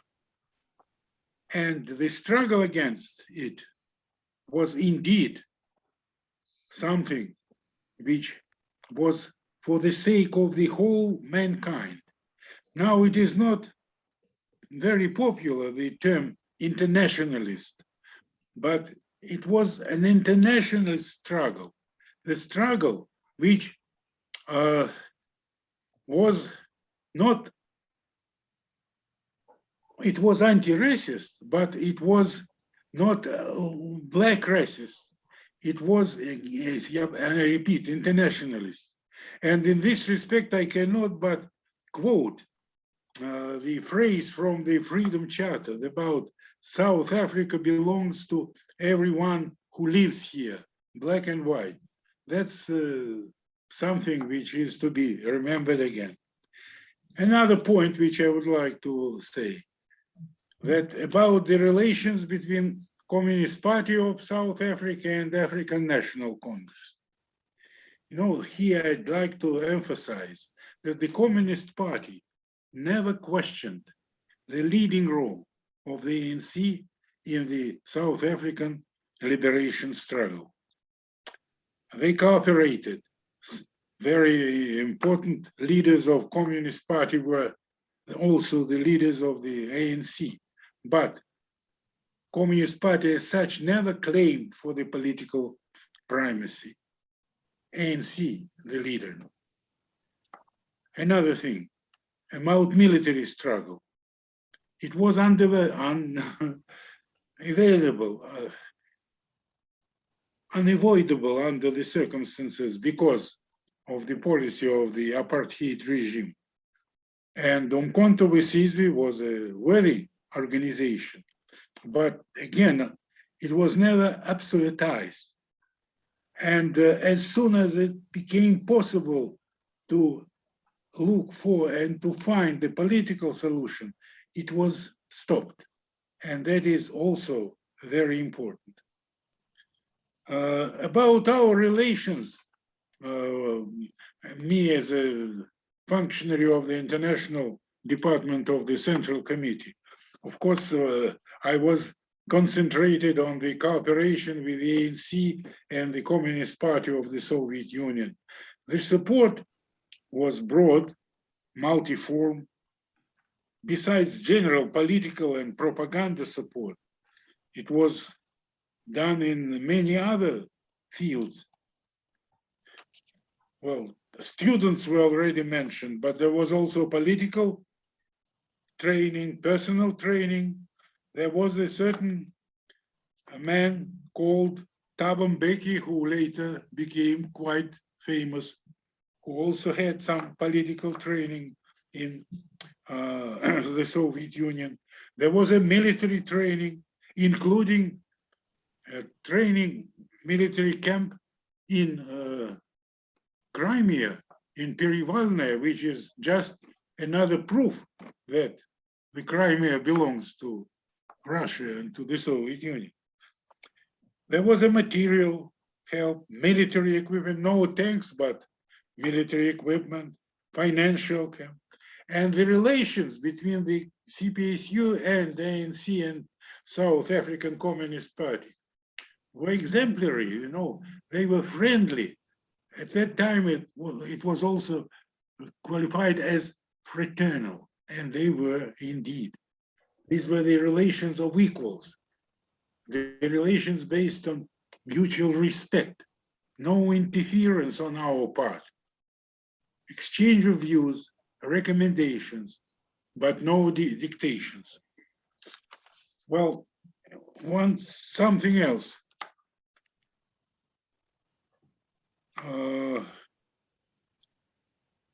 We are now speaking about the necessity to remember what happened and to share this memory with the people of today and of the future also. And in this respect, I think it will be quite appropriate for me to finish up my intervention by just mentioning some of the people with whom I had the honor and to work and to deal with, to cooperate. I'll start with Moses Katana and J.B. Marks. And in this respect, I cannot but mention the fact of their remains being taken out to South Africa.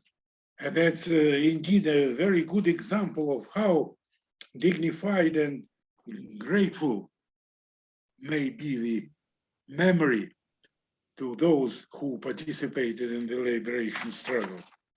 Oliver Tambo. Well, airport in Johannesburg now.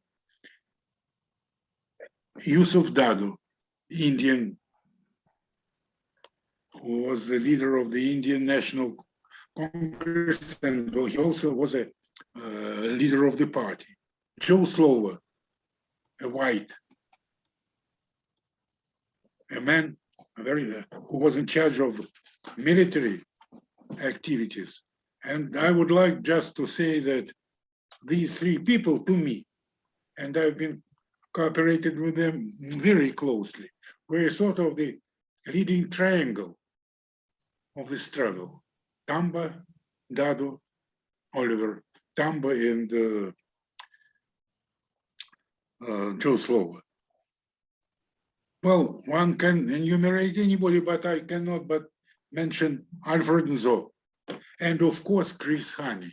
It was a bright man, and the fact that he was killed, murdered, is to be again condemned, and he should be remembered.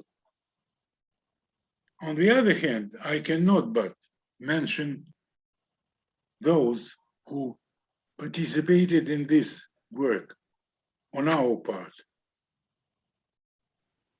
Not everybody, but Rostislav Ulyanovsky, deputy head of the international department, Peter Mancha, the head of the Africa sector of the international department, Alexander Zasokhov, chairman of and the leader of the Solidarity Committee. Well, I'm seeing Shubin, and I think I should mention him, and of course Tityotin, and many other things. So since this is the meeting of memory as well, I suppose that I will close down with my intervention with enumerating these wonderful people whom you've just heard the names of. Thank you. Thank you, thank you. Thank you very much, Andrei Yurievich. Thank you for your remarks. Alexander Borisovich, I see that you have raised your hand. Yes, thank you very much. I just very shortly would like to say something. For the sake of the historical truth about what Andrei Yurievich just was talking, let me not agree with you, Andrei Yurievich, on one point. You said that your contribution was very small. I can't agree with you on that point. At least the official position of South African government says otherwise. And the proof for that is that you, Ambassador Urnov and Professor Shubin, you was decorated with the Order of the Companions of Oliver Tambo. Thank you very much. Thank you, of course. Саша, я буду, наверное. Thank you. Thank you. Вы мне разрешаете? Yes. Yes, dear friends, my paper or presentation is called "We Have to Say This Too," because I will try to cover in brief the final stage of the USSR history, where some contradictions, some controversies appeared in our relations with the liberation movement in South Africa. Unfortunately, this period, just as the earlier period, which Professor Sefisa was telling us about, I mean, the intentions of the Soviet Union, here also there is a lot of distortions, sometimes deliberate, sometimes just lack of knowledge or lack maybe of possibility to go deeper into the facts. Recently, some 3 or 4 years ago, maybe 5, a good booklet, brochure was published by Professor Colin Bundy. I'm sure everybody knows this name. And it's about Nelson Mandela. It's a good booklet, and I listened to his lecture on the same subject, by the way, in South African High Commission in London 3 years ago, 4 years ago. But he writes there that by 1986, the Soviet Union, I'm not quoting, but I'm sure I'm telling it's correct, that the Soviet Union started thinking, or Moscow, Soviet leaders started thinking about political solutions and reduced the military assistance to the ANC. This is very wrong on both points.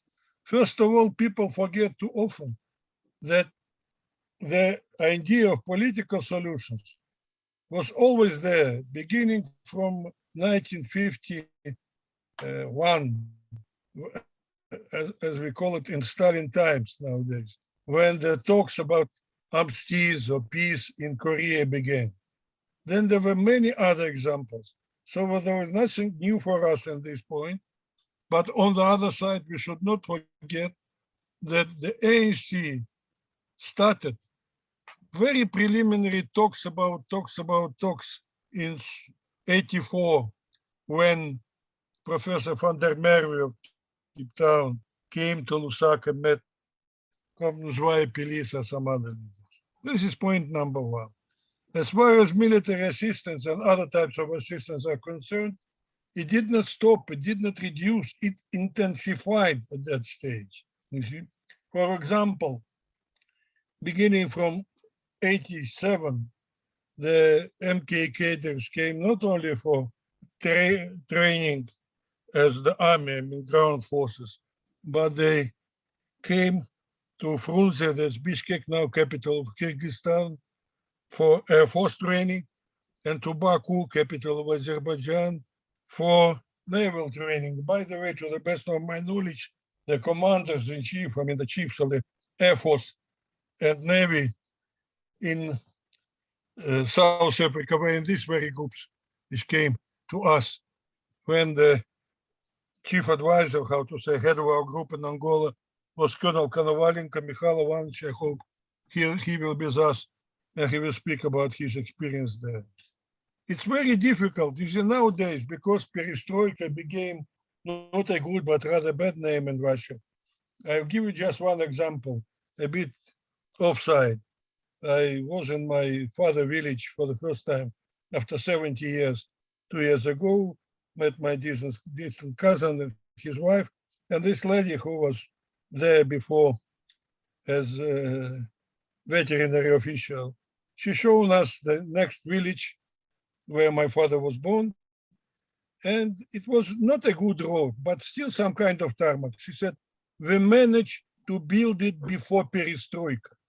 That's a very significant fact, because many things were destroyed instead of building the later years. But I still believe that perestroika had two stages, positive and negative, with a very difficult to establish where the border is, somewhere in the end of 88 or beginning of 89. And that concerns our foreign policy. It concerns the policy towards South Africa as well. Practical proof of it that Oliver Tambo was received by, or better to say, had a good discussion. Thabo Mbeki was present there too, with Gorbachev in November 86. But when another official delegation of the C came, he was received, Tambo, I mean, by his deputy, late Anatoly Lukyanov. That shows the changes, maybe a bit superficial, but still shows the changes. More important, the activities, negative activities, but foreign ministry, Shevardnadze, etc. Vasily mentioned the trip by Minister of Trade, Dur. That was authorized by Shevardnadze. There was no high decision, so there should be higher decision because of violation of our obligation, United Nations, and general violation of our policy. By the way, that unfortunate incident in the Bolshoi Theater with a gentleman from South Africa was not also authorized. That later I heard from Comrade Urnov, Professor Urnov, that the people who brought him to Bolshoi Theater were reprimanded in the international department later, but that's again offside. So the process started of, how to say, eroding our policy. Good half of it was done behind the backs of those who were responsible. In March 1991, two representatives of Gorbachev came to South Africa. I don't want to mention their names, both of them are no more, God forbid them. And one of the points they raised, rather surprisingly, with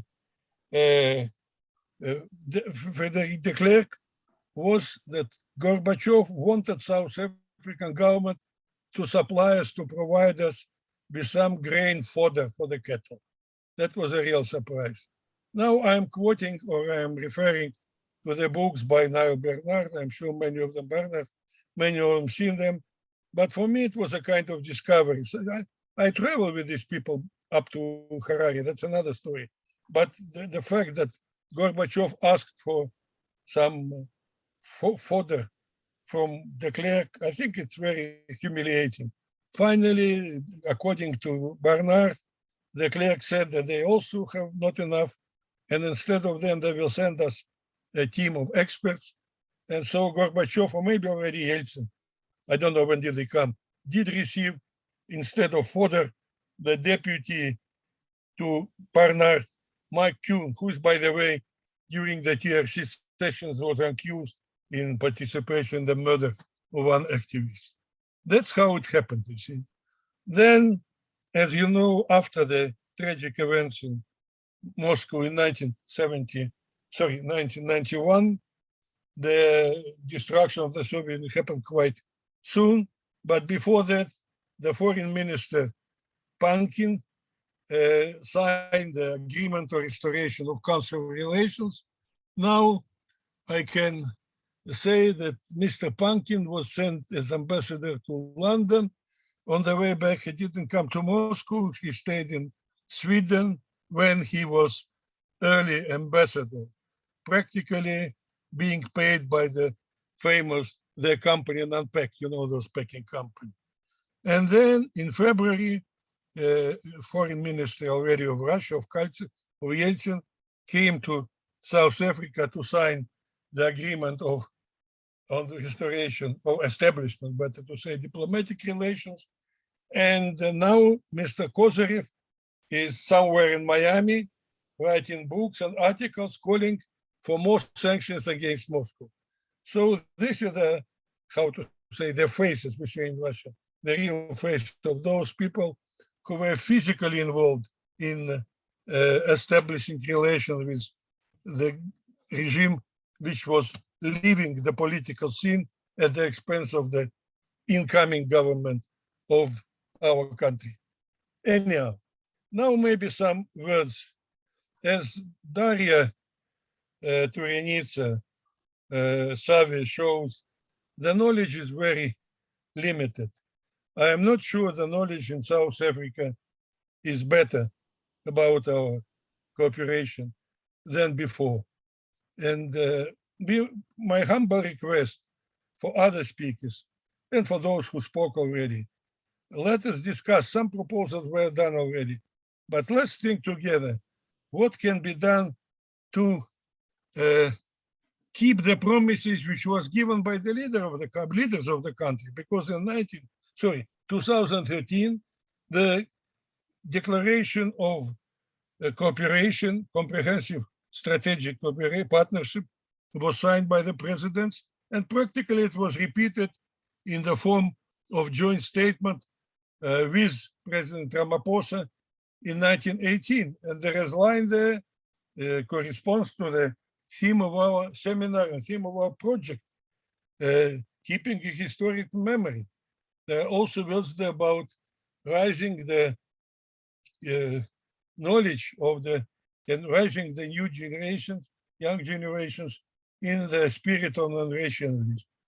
And we can say that 8 years, even more, 8.5, after signing this declaration, not much has been done, let's be frank, for keeping that memory. Let's discuss it. And my final point. Unfortunately, what President Lowe was saying about distortion of Russian policy, it continues in some circles of South Africa as well. Just yesterday, we, I'm sure many of those who are here also received a notice about the forthcoming special issue of the magazine published by South African International Institute of International Affairs. They put the subject for covering this journal. And one of the subjects was misinformation coming from Russia. So from the very beginning, instead of scientific research and coming to conclusions, they already put some words in the mouths of the future participants of that meeting. The very final word, maybe, how to say, semi-joke. You see, of course, I respect my old friend, whom for the first time I met when he was a poet in 1977. I mean, Ronnie Cassels, and his words, Stalingrad, 1943, are very correct. Even be correct, 42, 43, but 43 is final victory in Stalingrad. But unfortunately, this word is used now, is misused in South Africa. They use being Stalingrad means being stubborn. They speak, for example, about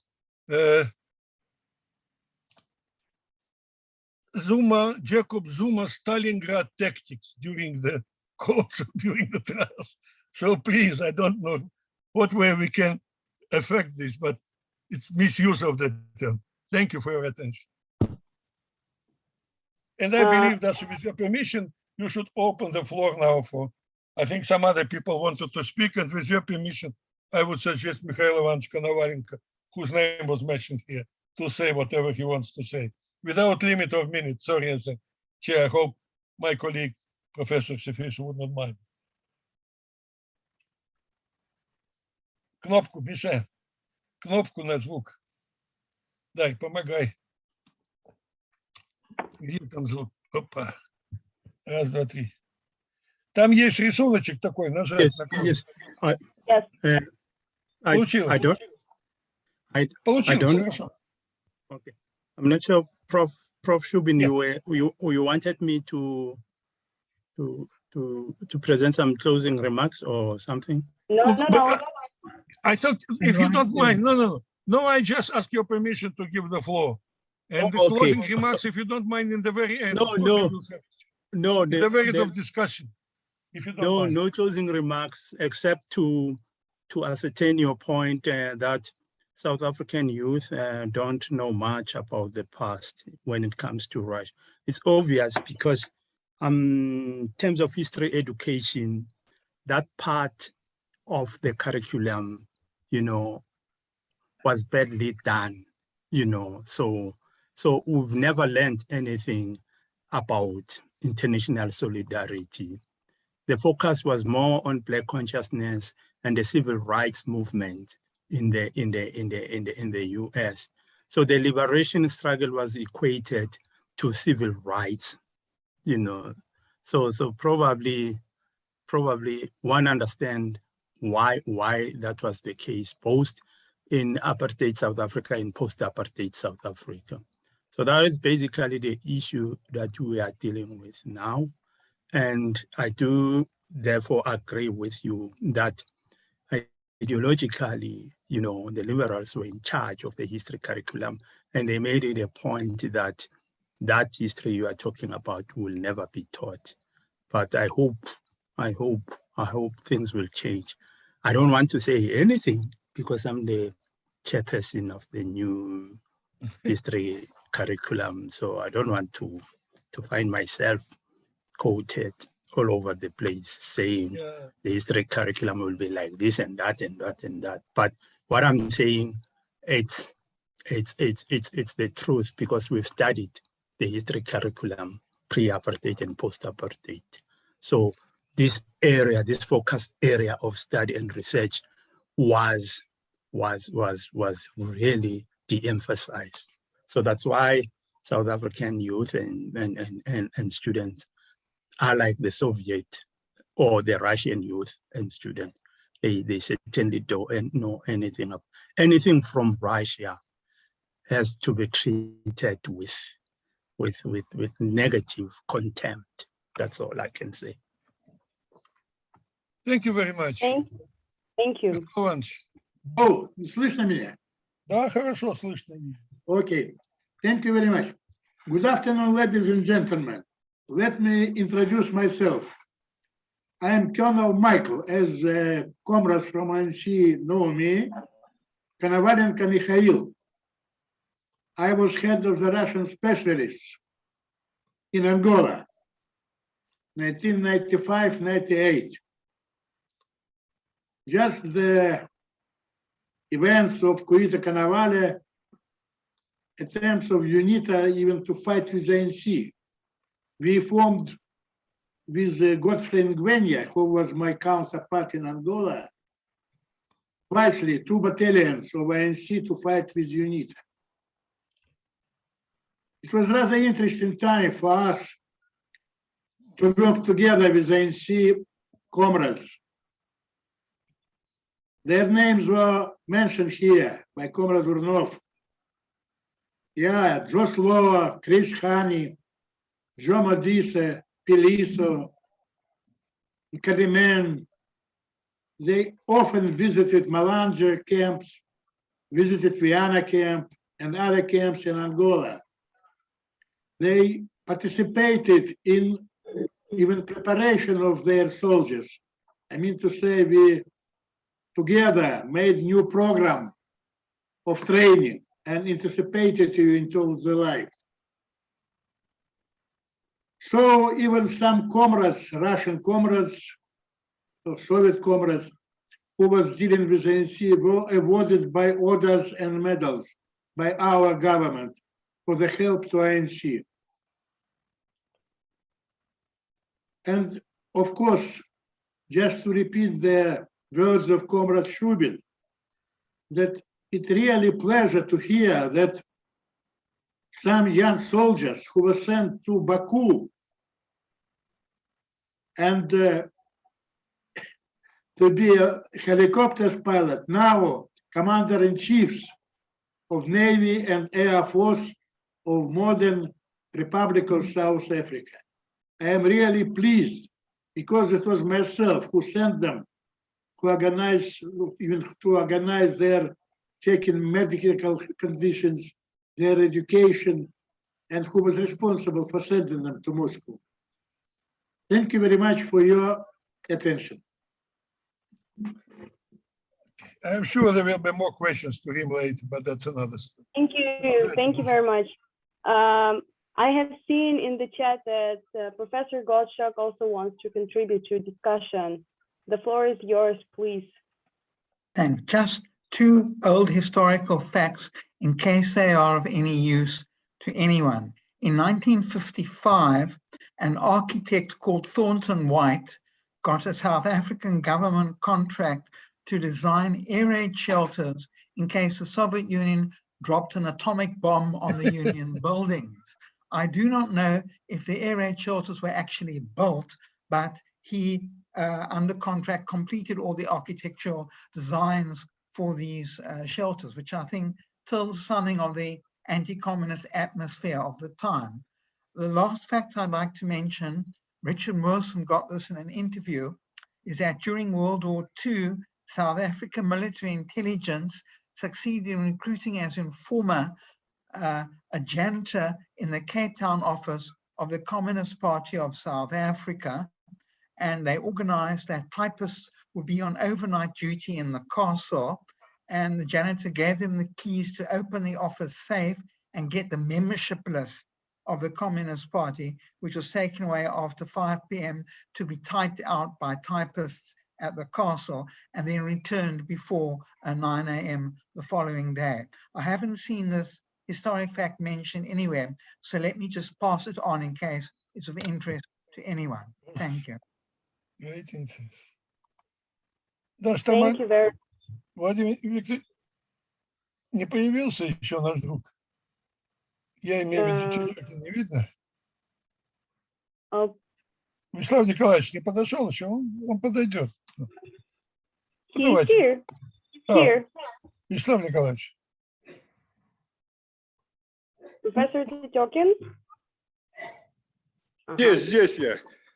Давай, доктор. Давайте через одного вы. Давай, начинай. One more speaker and then I'll talk. Okay?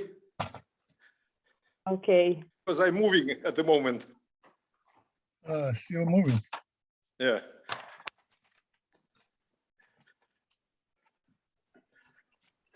So maybe there would be some other contributors who want to say something to Eric. No, it's okay. All questions. There could be time for questions also. No, I'm ready to talk. Okay. Okay. Yeah. Welcome to the Russian Parliament, where I'm sitting now and working.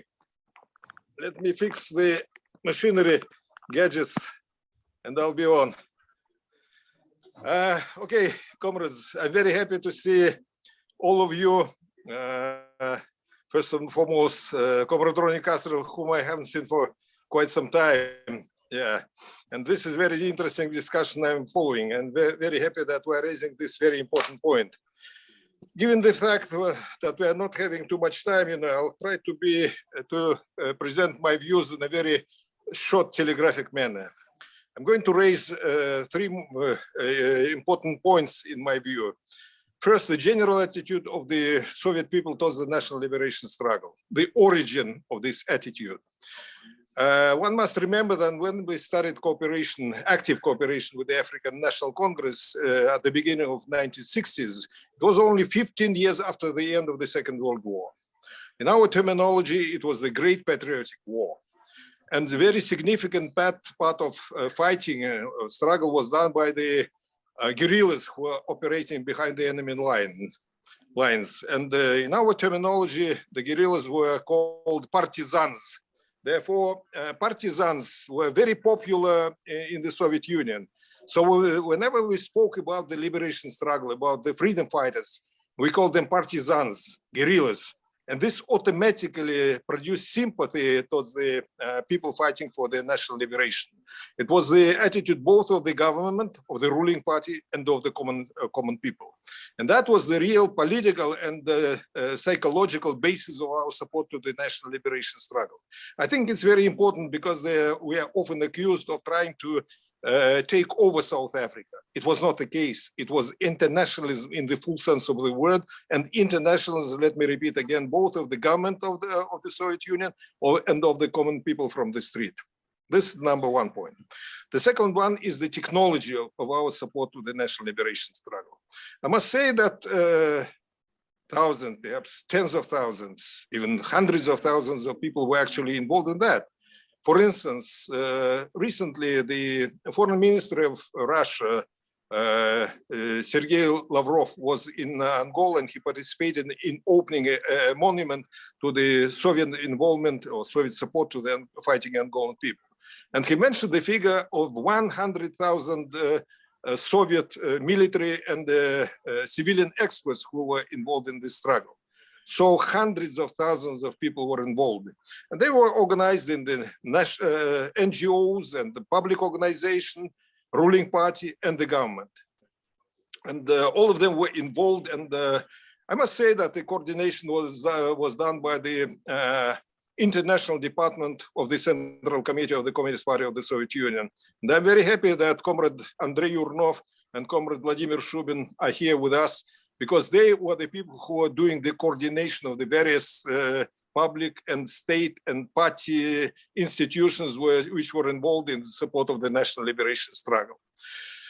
My personal part of that was the Soviet Afro-Asian Solidarity Committee, in which I worked from 1981 until 1996. And I must tell you that these were extremely interesting and glorious years. You know, I think that this is the best period of my life. But let me speak not about myself, but what the Afro-Asian Solidarity Committee was doing. And we were doing a lot of important things. You know, one of them was supervising training of the ANC cadres in the Soviet universities. There were hundreds of ANC students who were trained in our country. Another thing was the material assistance to the ANC camps. It was not a very big thing, you know, but we were sending it on an annual basis, but it included foodstuffs, tents, blankets, and a lot of books, and books were in very high demand. Another aspect of our things that which were doing in cooperation with the ANC was the assistance to the leadership and cadres of the African National Congress for them to participate in various international conferences in Europe or United States or elsewhere in Asia or in Australia. So we provided the air tickets. It might sound, you know, technical or logistic, you know, but it was important because we were able to pick up a person, you know, say from Lusaka, and help him to reach United Nations, you know, in New York.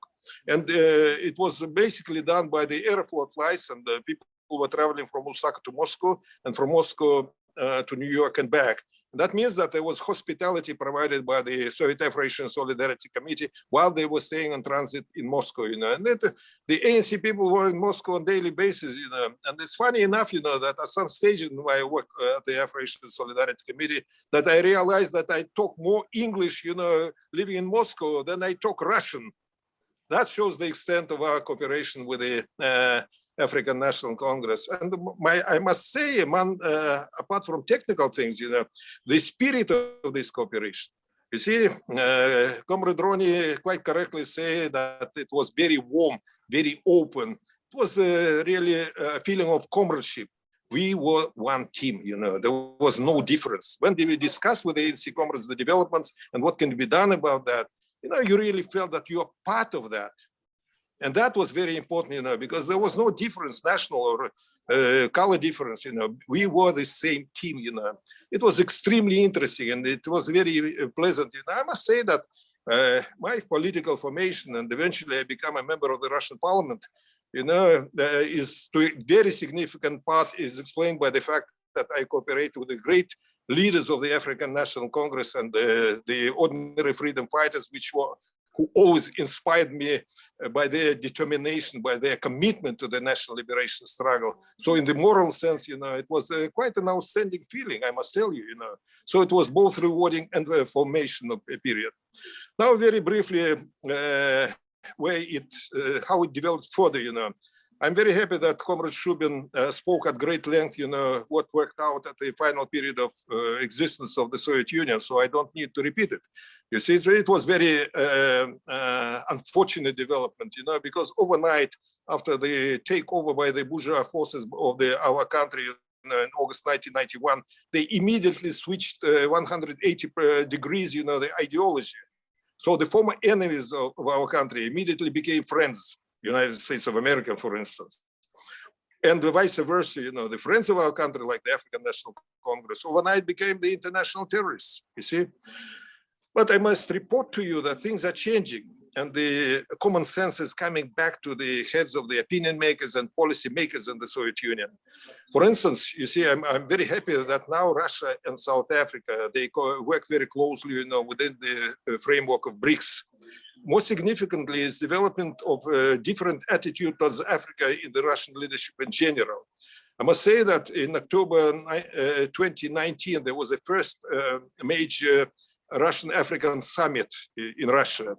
And the moral and political basis for that summit was the common experience in anti-colonial struggle. And I must tell you that we are preparing for the second summit, which is likely to take place in November this year. You see, and again, we are going to stress on our common experience in the years of the anti-colonial, anti-apartheid struggle. And I'm pretty sure that those very important years in the history of both our countries, you know, Russia and South Africa, will serve as a fundamental, as a founding blocks, you know, for our further development, including the development of economic relations. The economic relations are lagging behind the political relations, but I still believe that the good political relations are very sound basis for us further development of our relations. Thank you very much.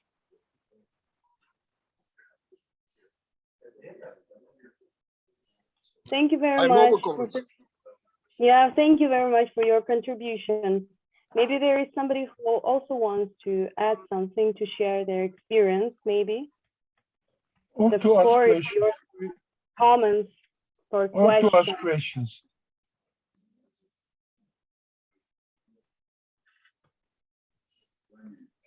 Ask questions. Yes. Or any volunteers. Can I speak a bit? My name is Victor Polikarpov. Oh, yes. Unfortunately, we can't see you.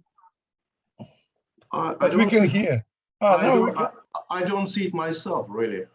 Okay, speak. We can see you. We can hear you. Do you hear me? Yeah, Yes. we hear you good. Yeah. Okay, good afternoon. Good afternoon, dear colleague Sari Banani. Thank you for having me invited to join your very interesting discussion. So historical memory is important today, especially today when we live in the world of propaganda, distorted politics, fakes, myths, and slander, and whatnot. And Professor Ndlovu was mentioning, it's saying that when there was communism in the Soviet Union, they were fighting communism, and that now there's capitalism in Russia and what they're fighting now. Our discussions bring me back to my youth, when in 1975, at the age of 24, I was assigned a very important mission of training cadres from the ANC and SWAPO. My mission lasted as long as 14 years, plus 3 years in Angola, where I was liaising with the ANC headquarters from the embassy. And I'm proud that some of my trainees have been and are still ministers in the governments of South Africa and Namibia.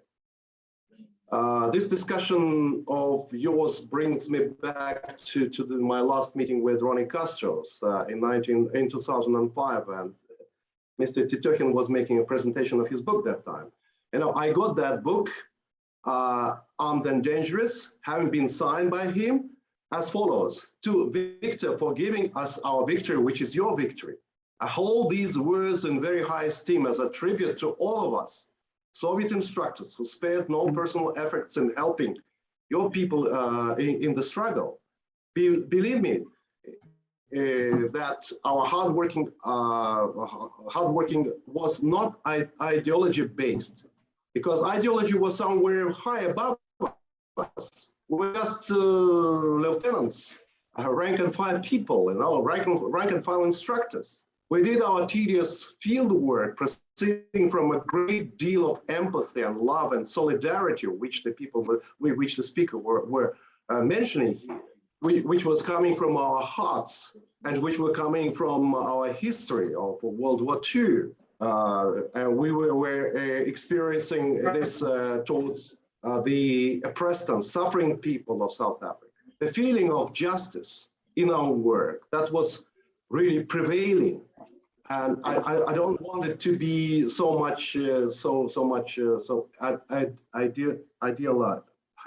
idealized. No, historical memory is important today because only historical truths could be the foundation and the moral beacon for the future success of a nation. So it must help the young generation to feel the value of freedom, the price paid for it. I consider myself to be an MK veteran, and from when in 2007 I came to South Africa to do business. I was running that time, I was running the Russia-South Africa Business Council. I went to seat my comrades at Litula House in Johannesburg. So the meeting was really, really great. Everybody was pointing out a great emotional connection between us and a need to cooperate economically. Regretfully, this feeling and the memory are dying now. I'd been in South Africa before 2018 for 7.5 years, living there and running Russian business there as leading the company's representative offices of Gazprom, and I was regional vice president for Sub-Saharan Africa of Rosatom. I was really shocked at the poor knowledge of history by some young people of South Africa. For instance, when you ask them, do you know Oliver Tambo? They say, well, this is the name of the airport. Or do you know Joe Slovo, Joe Modista? Just they're saying that was the name of the street, and that's it. So this research work your team has carried out is of paramount importance. It's time we convert it into something substantial. So there's a saying that when money talks, the truth is silent, which I don't agree with. If you're scared to tell the truth, it will prevail. If you're not scared to tell the truth, sorry, it will prevail. It's high time to start saying the truth. What could we do now? So I've been trying hard, for 3.5 years. I was in the focus. You can Google me in the internet, in the South African internet, with regards to the South African nuclear program. They were pointing fingers at me, at Rosatom, and just slandering our company a lot. So it's high time we use our potential. So our veterans are still alive, and the valuable information from both sides is dying as the veterans are passing away. So what we need to do now is to continue bringing all the information together through human contacts and publications. For instance, myself, I already retired. I consider myself to be my duty to start writing about the past. And the first book I published, and those who want to see it in Russian, it's how to do business in Africa, because I was in charge of Sub-Saharan Africa, and I describe how to do business from the psychological, from the cultural point of view, because I see it's the main point that our people do not understand. We, having spent maybe 25 years with South Africans, with Namibians, I really understand the psychology, the Ubuntu of South African people. And it's important in business, in business context. The second book I'm going to write is going to be devoted to the so-called, what was named non-touristic Africa. I'm going to describe our experience, because I have a lot of experience of actually participating in some combat operations in Africa and training your people in not only in Russia, but in Angola as well. So we must pull our efforts together and work together so that the future generation could start learning more about what is there in the past, so that our information, our knowledge, and our experience should be the basis for future economic contexts. Not only just talking about politics all the time, you know. And I was really surprised living in South Africa that maybe 30% of South Africans are positive about Russia, not more than that. No, I was under constant attack, and one press wrote that, one newspaper wrote that, okay, we are going to poison the marrow of the South African nation by nuclear.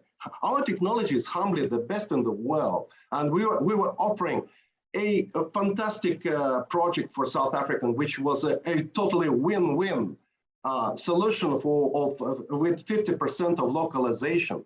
It could have brought billions of dollars for South African business. I don't know why it didn't happen. So please, I think this is my sort of my dream, that one day we'll really have a solid ground of cooperation with no politicals and of myths, slander, strings attached. Thank you so much. Thank you very much, Viktor Vasilievich, for your contribution. I have seen that James April, James, sorry, I raised the hand. So the floor is Can you yours. see me? Yes, we can see you.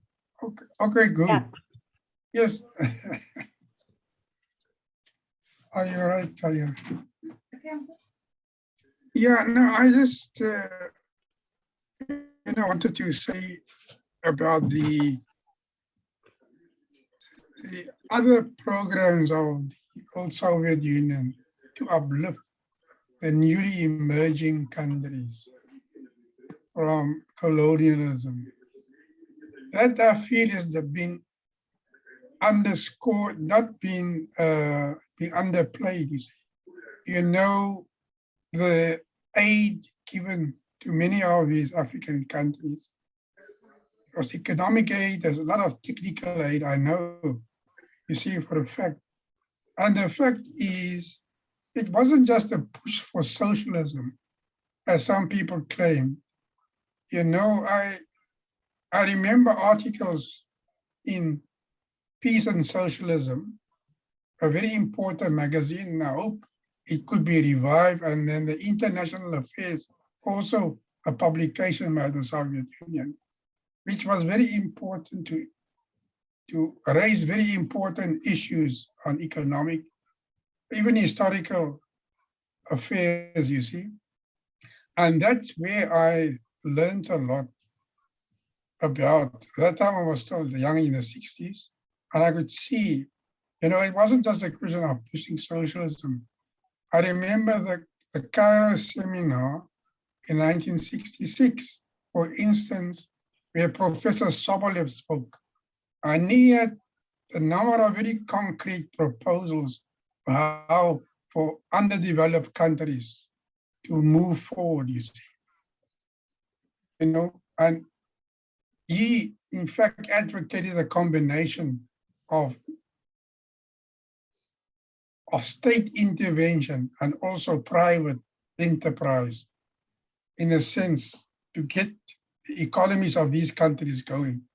Now, people might have agreed or disagreed with him, but there are other people who spoke also. This Egyptian economist, Lofty Yagholi, and the Moroccan I think he was a member of the Moroccan Communist Party, Mohammed Armel, you see, people who make very important contributions about how to go forward, you know. And I think even today, we find there's a lot of stagnation in many of the underdeveloped countries, let us say developing countries. They are not moving forward as they should. Even my own country today, you know, they are forever coming forward with programs of development, but nothing is being done concretely. And that is my big fear, you know. We have a big unemployment in our country, you know, and our growth rate is very low. And I fear, you know, in many ways, you see, the fact is that we need, not only in our country, there's many, of course, other countries too in Africa who need to adopt programs, you know, that I feel was sound in those years already, but it's not just a symbol of capitalism or socialism, you know. We had, for instance, the experience of the United Arab Republic, as Egypt was called then, you see, how they went forward with nationalized industries, but they also encouraged private enterprise, you see. Now, because they knew that they couldn't, you know, provide all the capital needed for development all at once.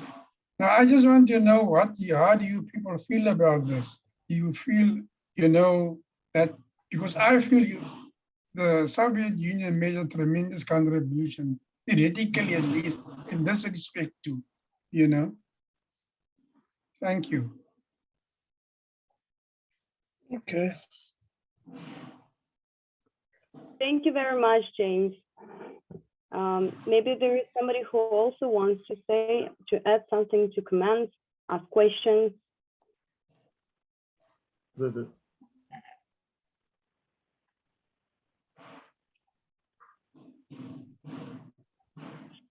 There were some questions in chat, Dari. Yes. Sorry.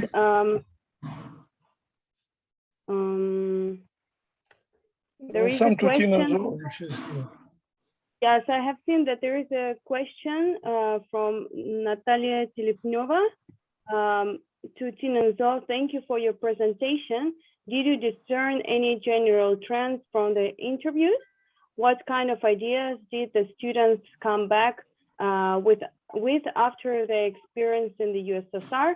Did they become interested in Soviet planning, popular among third world elites at that time, especially in 60s and 70s?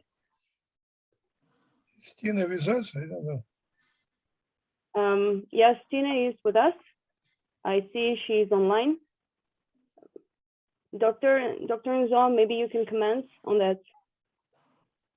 On that question. Yes, thank you. Thank you for that question. Yes, there were certain trends that I did pick up, particularly from this group, because I dealt primarily with the group that went to the Soviet Union in the late 70s and early 80s. And one of the things that I did pick up from their work in relation to with their training in relation to their post-apartheid role in terms of contributing towards the building of the country was that during the first early years of transition, there were greater expectations, particularly from students who were expecting that the ANC would actually contribute towards placing them in various organs of state aligned with their professional training. I mean, during that first era, there was quite a lot of hype about reconstruction and development, and that reconstruction and development was leaning towards the ideas that they gained when they were in the Soviet Union. And they specifically spoke about the social aspects of the development, particularly health and education and access you know, to various amenities that would be supported by the state. But then immediately when South Africa moved towards the post-1994 era, where the new government came into power, these ideas about reconstruction and development started to fade away because they were confronted with the reality that they have come back, you know, to a country that had to continue with its neoliberal policies. And some of those policies during that era, in terms of enforcing them, they came into a contradiction with the kind of reality, sorry, with the kind of ideas they thought they would be implementing as professionals. And I can just speak to, you know, various professions who went into the public service, who found themselves trapped in between, you know, these ideas and the real world that they were confronted with, coming back to a post-apartheid state that was implementing neoliberal policies. So what I can say is that, yes, in terms of their ideas, when it comes to the planning of the state, they had thought that they would be borrowing in some of the kind of socialist ideas, particularly when it comes to issues related to social development and infrastructure and planning in the country. That would be more leaning towards the working class, particularly the Black poor working class of South Africa, that they had thought they would actually put in the forefront of serving the state. But then the recent reflections are totally different, and that is something that I will be discussing later in the papers that I'm currently writing. So yeah, let me end there. Thank you. And there is one more comment also from Dr. Natalia Seleknova to Daria Zelenova. Question or comments. Ronnie Castillo said that we need to remember correctly the story of Soviet support for liberation movements. In your research, you speak about different and diverse narratives of this memory. Could these memoirs be ever reconciled, or is it important to reconstruct these diverse memories? Generating a debate about this might be one of the ways how you can make young people interested in the history. Yeah, thank you very much. Natalia, I think it's a very important question. And in my presentations, I wanted to stress out the fact that, of course, we need to be careful and to take into consideration different narratives that come around the internationalist solidarity. What I have discovered talking to various veterans of the Angolan War, not all of them were as highly and brilliantly educated as many senior Soviet military advisors. They had their own understandings of internationalism. Sometimes they really didn't want to go to serve to Angola. And we have to face that. We need to talk about that as well. I mean, it's important to stick to common sense and to avoid mythologizations. I think that those diverse narratives are not always contradicting each other. They are overlapping. It's a very there are very different layers of narratives, and often progressive internationalism narrative can coexist with more pragmatic ones. And I don't see anything bad about it. I mean, it's the history, and we have to face it, and we have to be frank about it.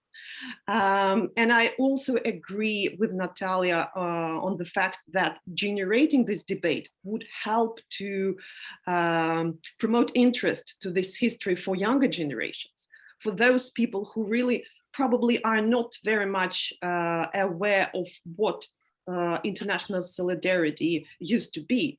They are not familiar with that term, as Daria's research of young samples of young students have shown. So I think it's important, absolutely, it's very important to be sensitive to different narratives and not to diminish one, even if it's not that romanticizing or idealized. I don't know, romanticizing the whole idea of internationalism. Yeah. Thank you. Thank you for your comment. We have one more comment and question to Professor Symposium from Professor Joan McGregor. Likewise, many thanks indeed to the organizers and speakers to the great event. I also have to leave for a meeting, but she has a question. Sufficient Lovu spoke powerfully about exchanges being not one-dimensional or one-way flow, but crisscrossing of political ideas circulating in the sites of study and military training that were meeting places for trainees from different continents. I would like to ask, and also other speakers, to elaborate on this and some specific influences. So any volunteers? Maybe he has left. Yeah, okay. Excellent. I think it's not. I think this question is not directed to me. It's directed to the other colleagues. My focus was more on the educational side of things. That is the party school. So the colleagues who dealt with the military side of things have got their contributions to make. So in these interviews, it was the fact that the party school provided a space, for comrades from the various continents. As I said, maybe that's what makes this interaction global. It was from South America, from North, from Europe, from Asia, to meet in a single space and share, and from the African continent. I mean, some of the friendships that they made, they lasted up until the present, because some of the South African comrades were also part of the government. When they became ministers or one became a president, they still kept the relationship. So one of them said to us, when he went to a Latin American country, he met one of the comrades who were in the Communist Party in that country, post 1994, and they have this relationship. So it's the case with a comrade from Senegal.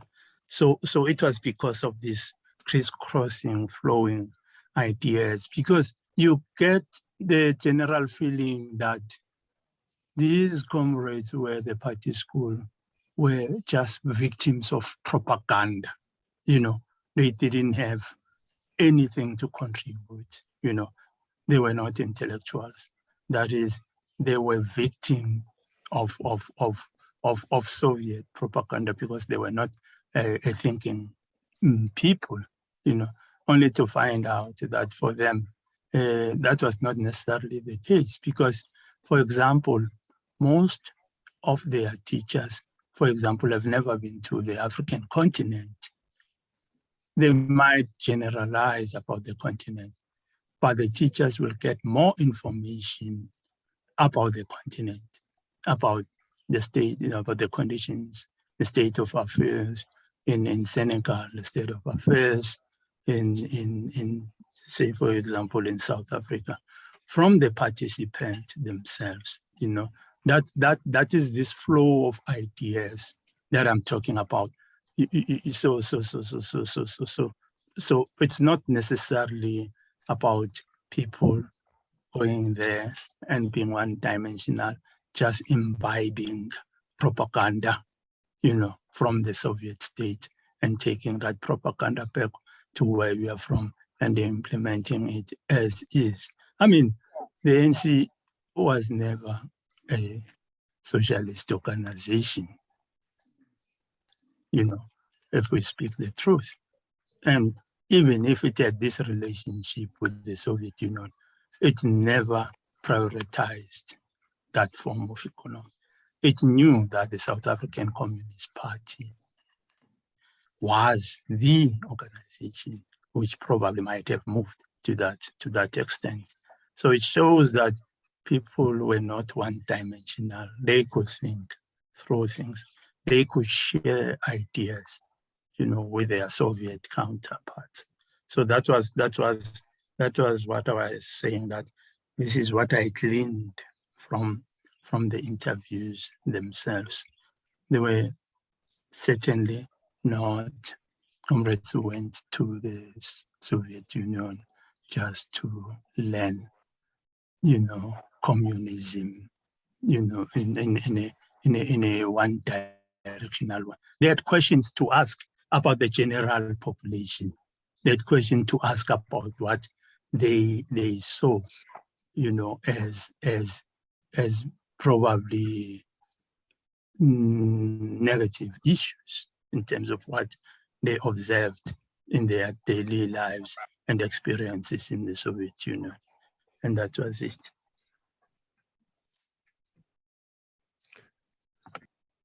Thank you very much for your very extensive answer. We have some comments from Ariana Lissoni. I think I will read it out. Thank you for organizing this wonderful event. In speaking about the importance of the memories about Soviet solidarity with Southern African liberation struggles, we often emphasize the military dimension of their relations. One aspect of this history that seems to have been forgotten is as part of the world peace movement. And I have been doing some research on this through Yusuf Dadu's life, as he was a member of the World Peace Council. His tombstone in Highgate Cemetery in London reads, he dedicated his life to the cause of national liberation, socialism, and world peace. It's really interesting how from the 60s, the question of world peace became understood as going hand in hand with national liberation, including by armed means. So the floor is open for comments, last questions maybe, or sharing some ideas. People may be tired. People are tired. Well, working for 3 hours, it's fine, but.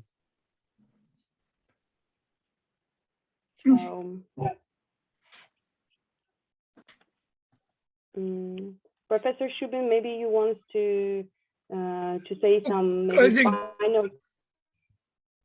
I think we should ask first of all our friend Professor Glow whether he wants to add something. I mean, as conclusion.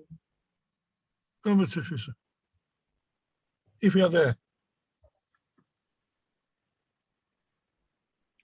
If not, yes, I'm still here. Yes. Oh, now we can see you. Now we can see you. It was just black. You can see me. Yeah. No, what I can say is that. In conclusion, please. Yeah, in conclusion, the archival material that I was talking about, military intelligence, doesn't recognize the fact that the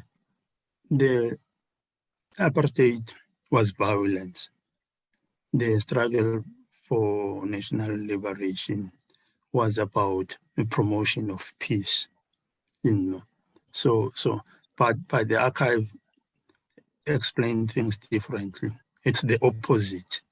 The struggle for national liberation was about violence, and the apartheid regime was about promoting peace in Southern Africa. So that's why then the role of the world peace movement is quite crucial. And in fact, I think in A Road to Democracy in South Africa, which we published in the South African Democracy Education Trial, has a chapter that is volume 3, part 3 on international solidarity, has a chapter on the World Peace Council, and it addresses the issues that my colleague Ariana is raising. So I don't want to repeat those arguments. It was published precisely because of the same issues that Dr. Lissoni has raised. That's all I can say. And I just want to thank all the colleagues who participated in this. Thank you very much. So let me say maybe a few words also. I think I should join Professor sufficient low in thanking all participants and in thanking those who were helping us during these years. Officially, our joint project is over, but of course we shall continue working on this subject, beginning from putting this recorded seminar, webinar, symposium on the site of our institute, and then with a short information about it. And then, as I said in the beginning, we are going to publish, to begin with, in English, articles. Some of them have been sent to us, others should be sent. We can discuss the time on the basis of the presentations here, and maybe some more we can add also. That will be our concrete, maybe, contribution to the better knowledge of the history of the struggle and cooperation in that period. And I'm joining also Ariana and Professor Ndlovu in the importance of the world peace movement of those days. I don't know, of course, what form it can take now, but the situation with militarization of certain forces, with a real danger of a big war, as unbelievable as it is, I think also demands some kind of international movement towards peace. Thank you. Thank you. Thank you very much. Last remarks, words. Floor is open. Yes, I just wanted to say, if anyone basically if anyone feels that they want to edit anything out of our conversation that has been recorded, so you can contact us and just say that. Okay. Thank you. Okay. Okay. Daria, you have an honor to close the session. Yes, I want to say thank you very much, everybody, to joining our event, for sharing your opinion, ideas, important and necessary, interesting links about the topic of our research. And I hope it's not the last time when we're organizing that kind of event. So thank you very much, everybody, one more time. Thank you, my dear. You. Okay. Thank you very much. Thank you. From Saldanha, South Africa. Greetings Thanks, to all. colleagues. Greetings to all. Greetings. Thank you. Closing.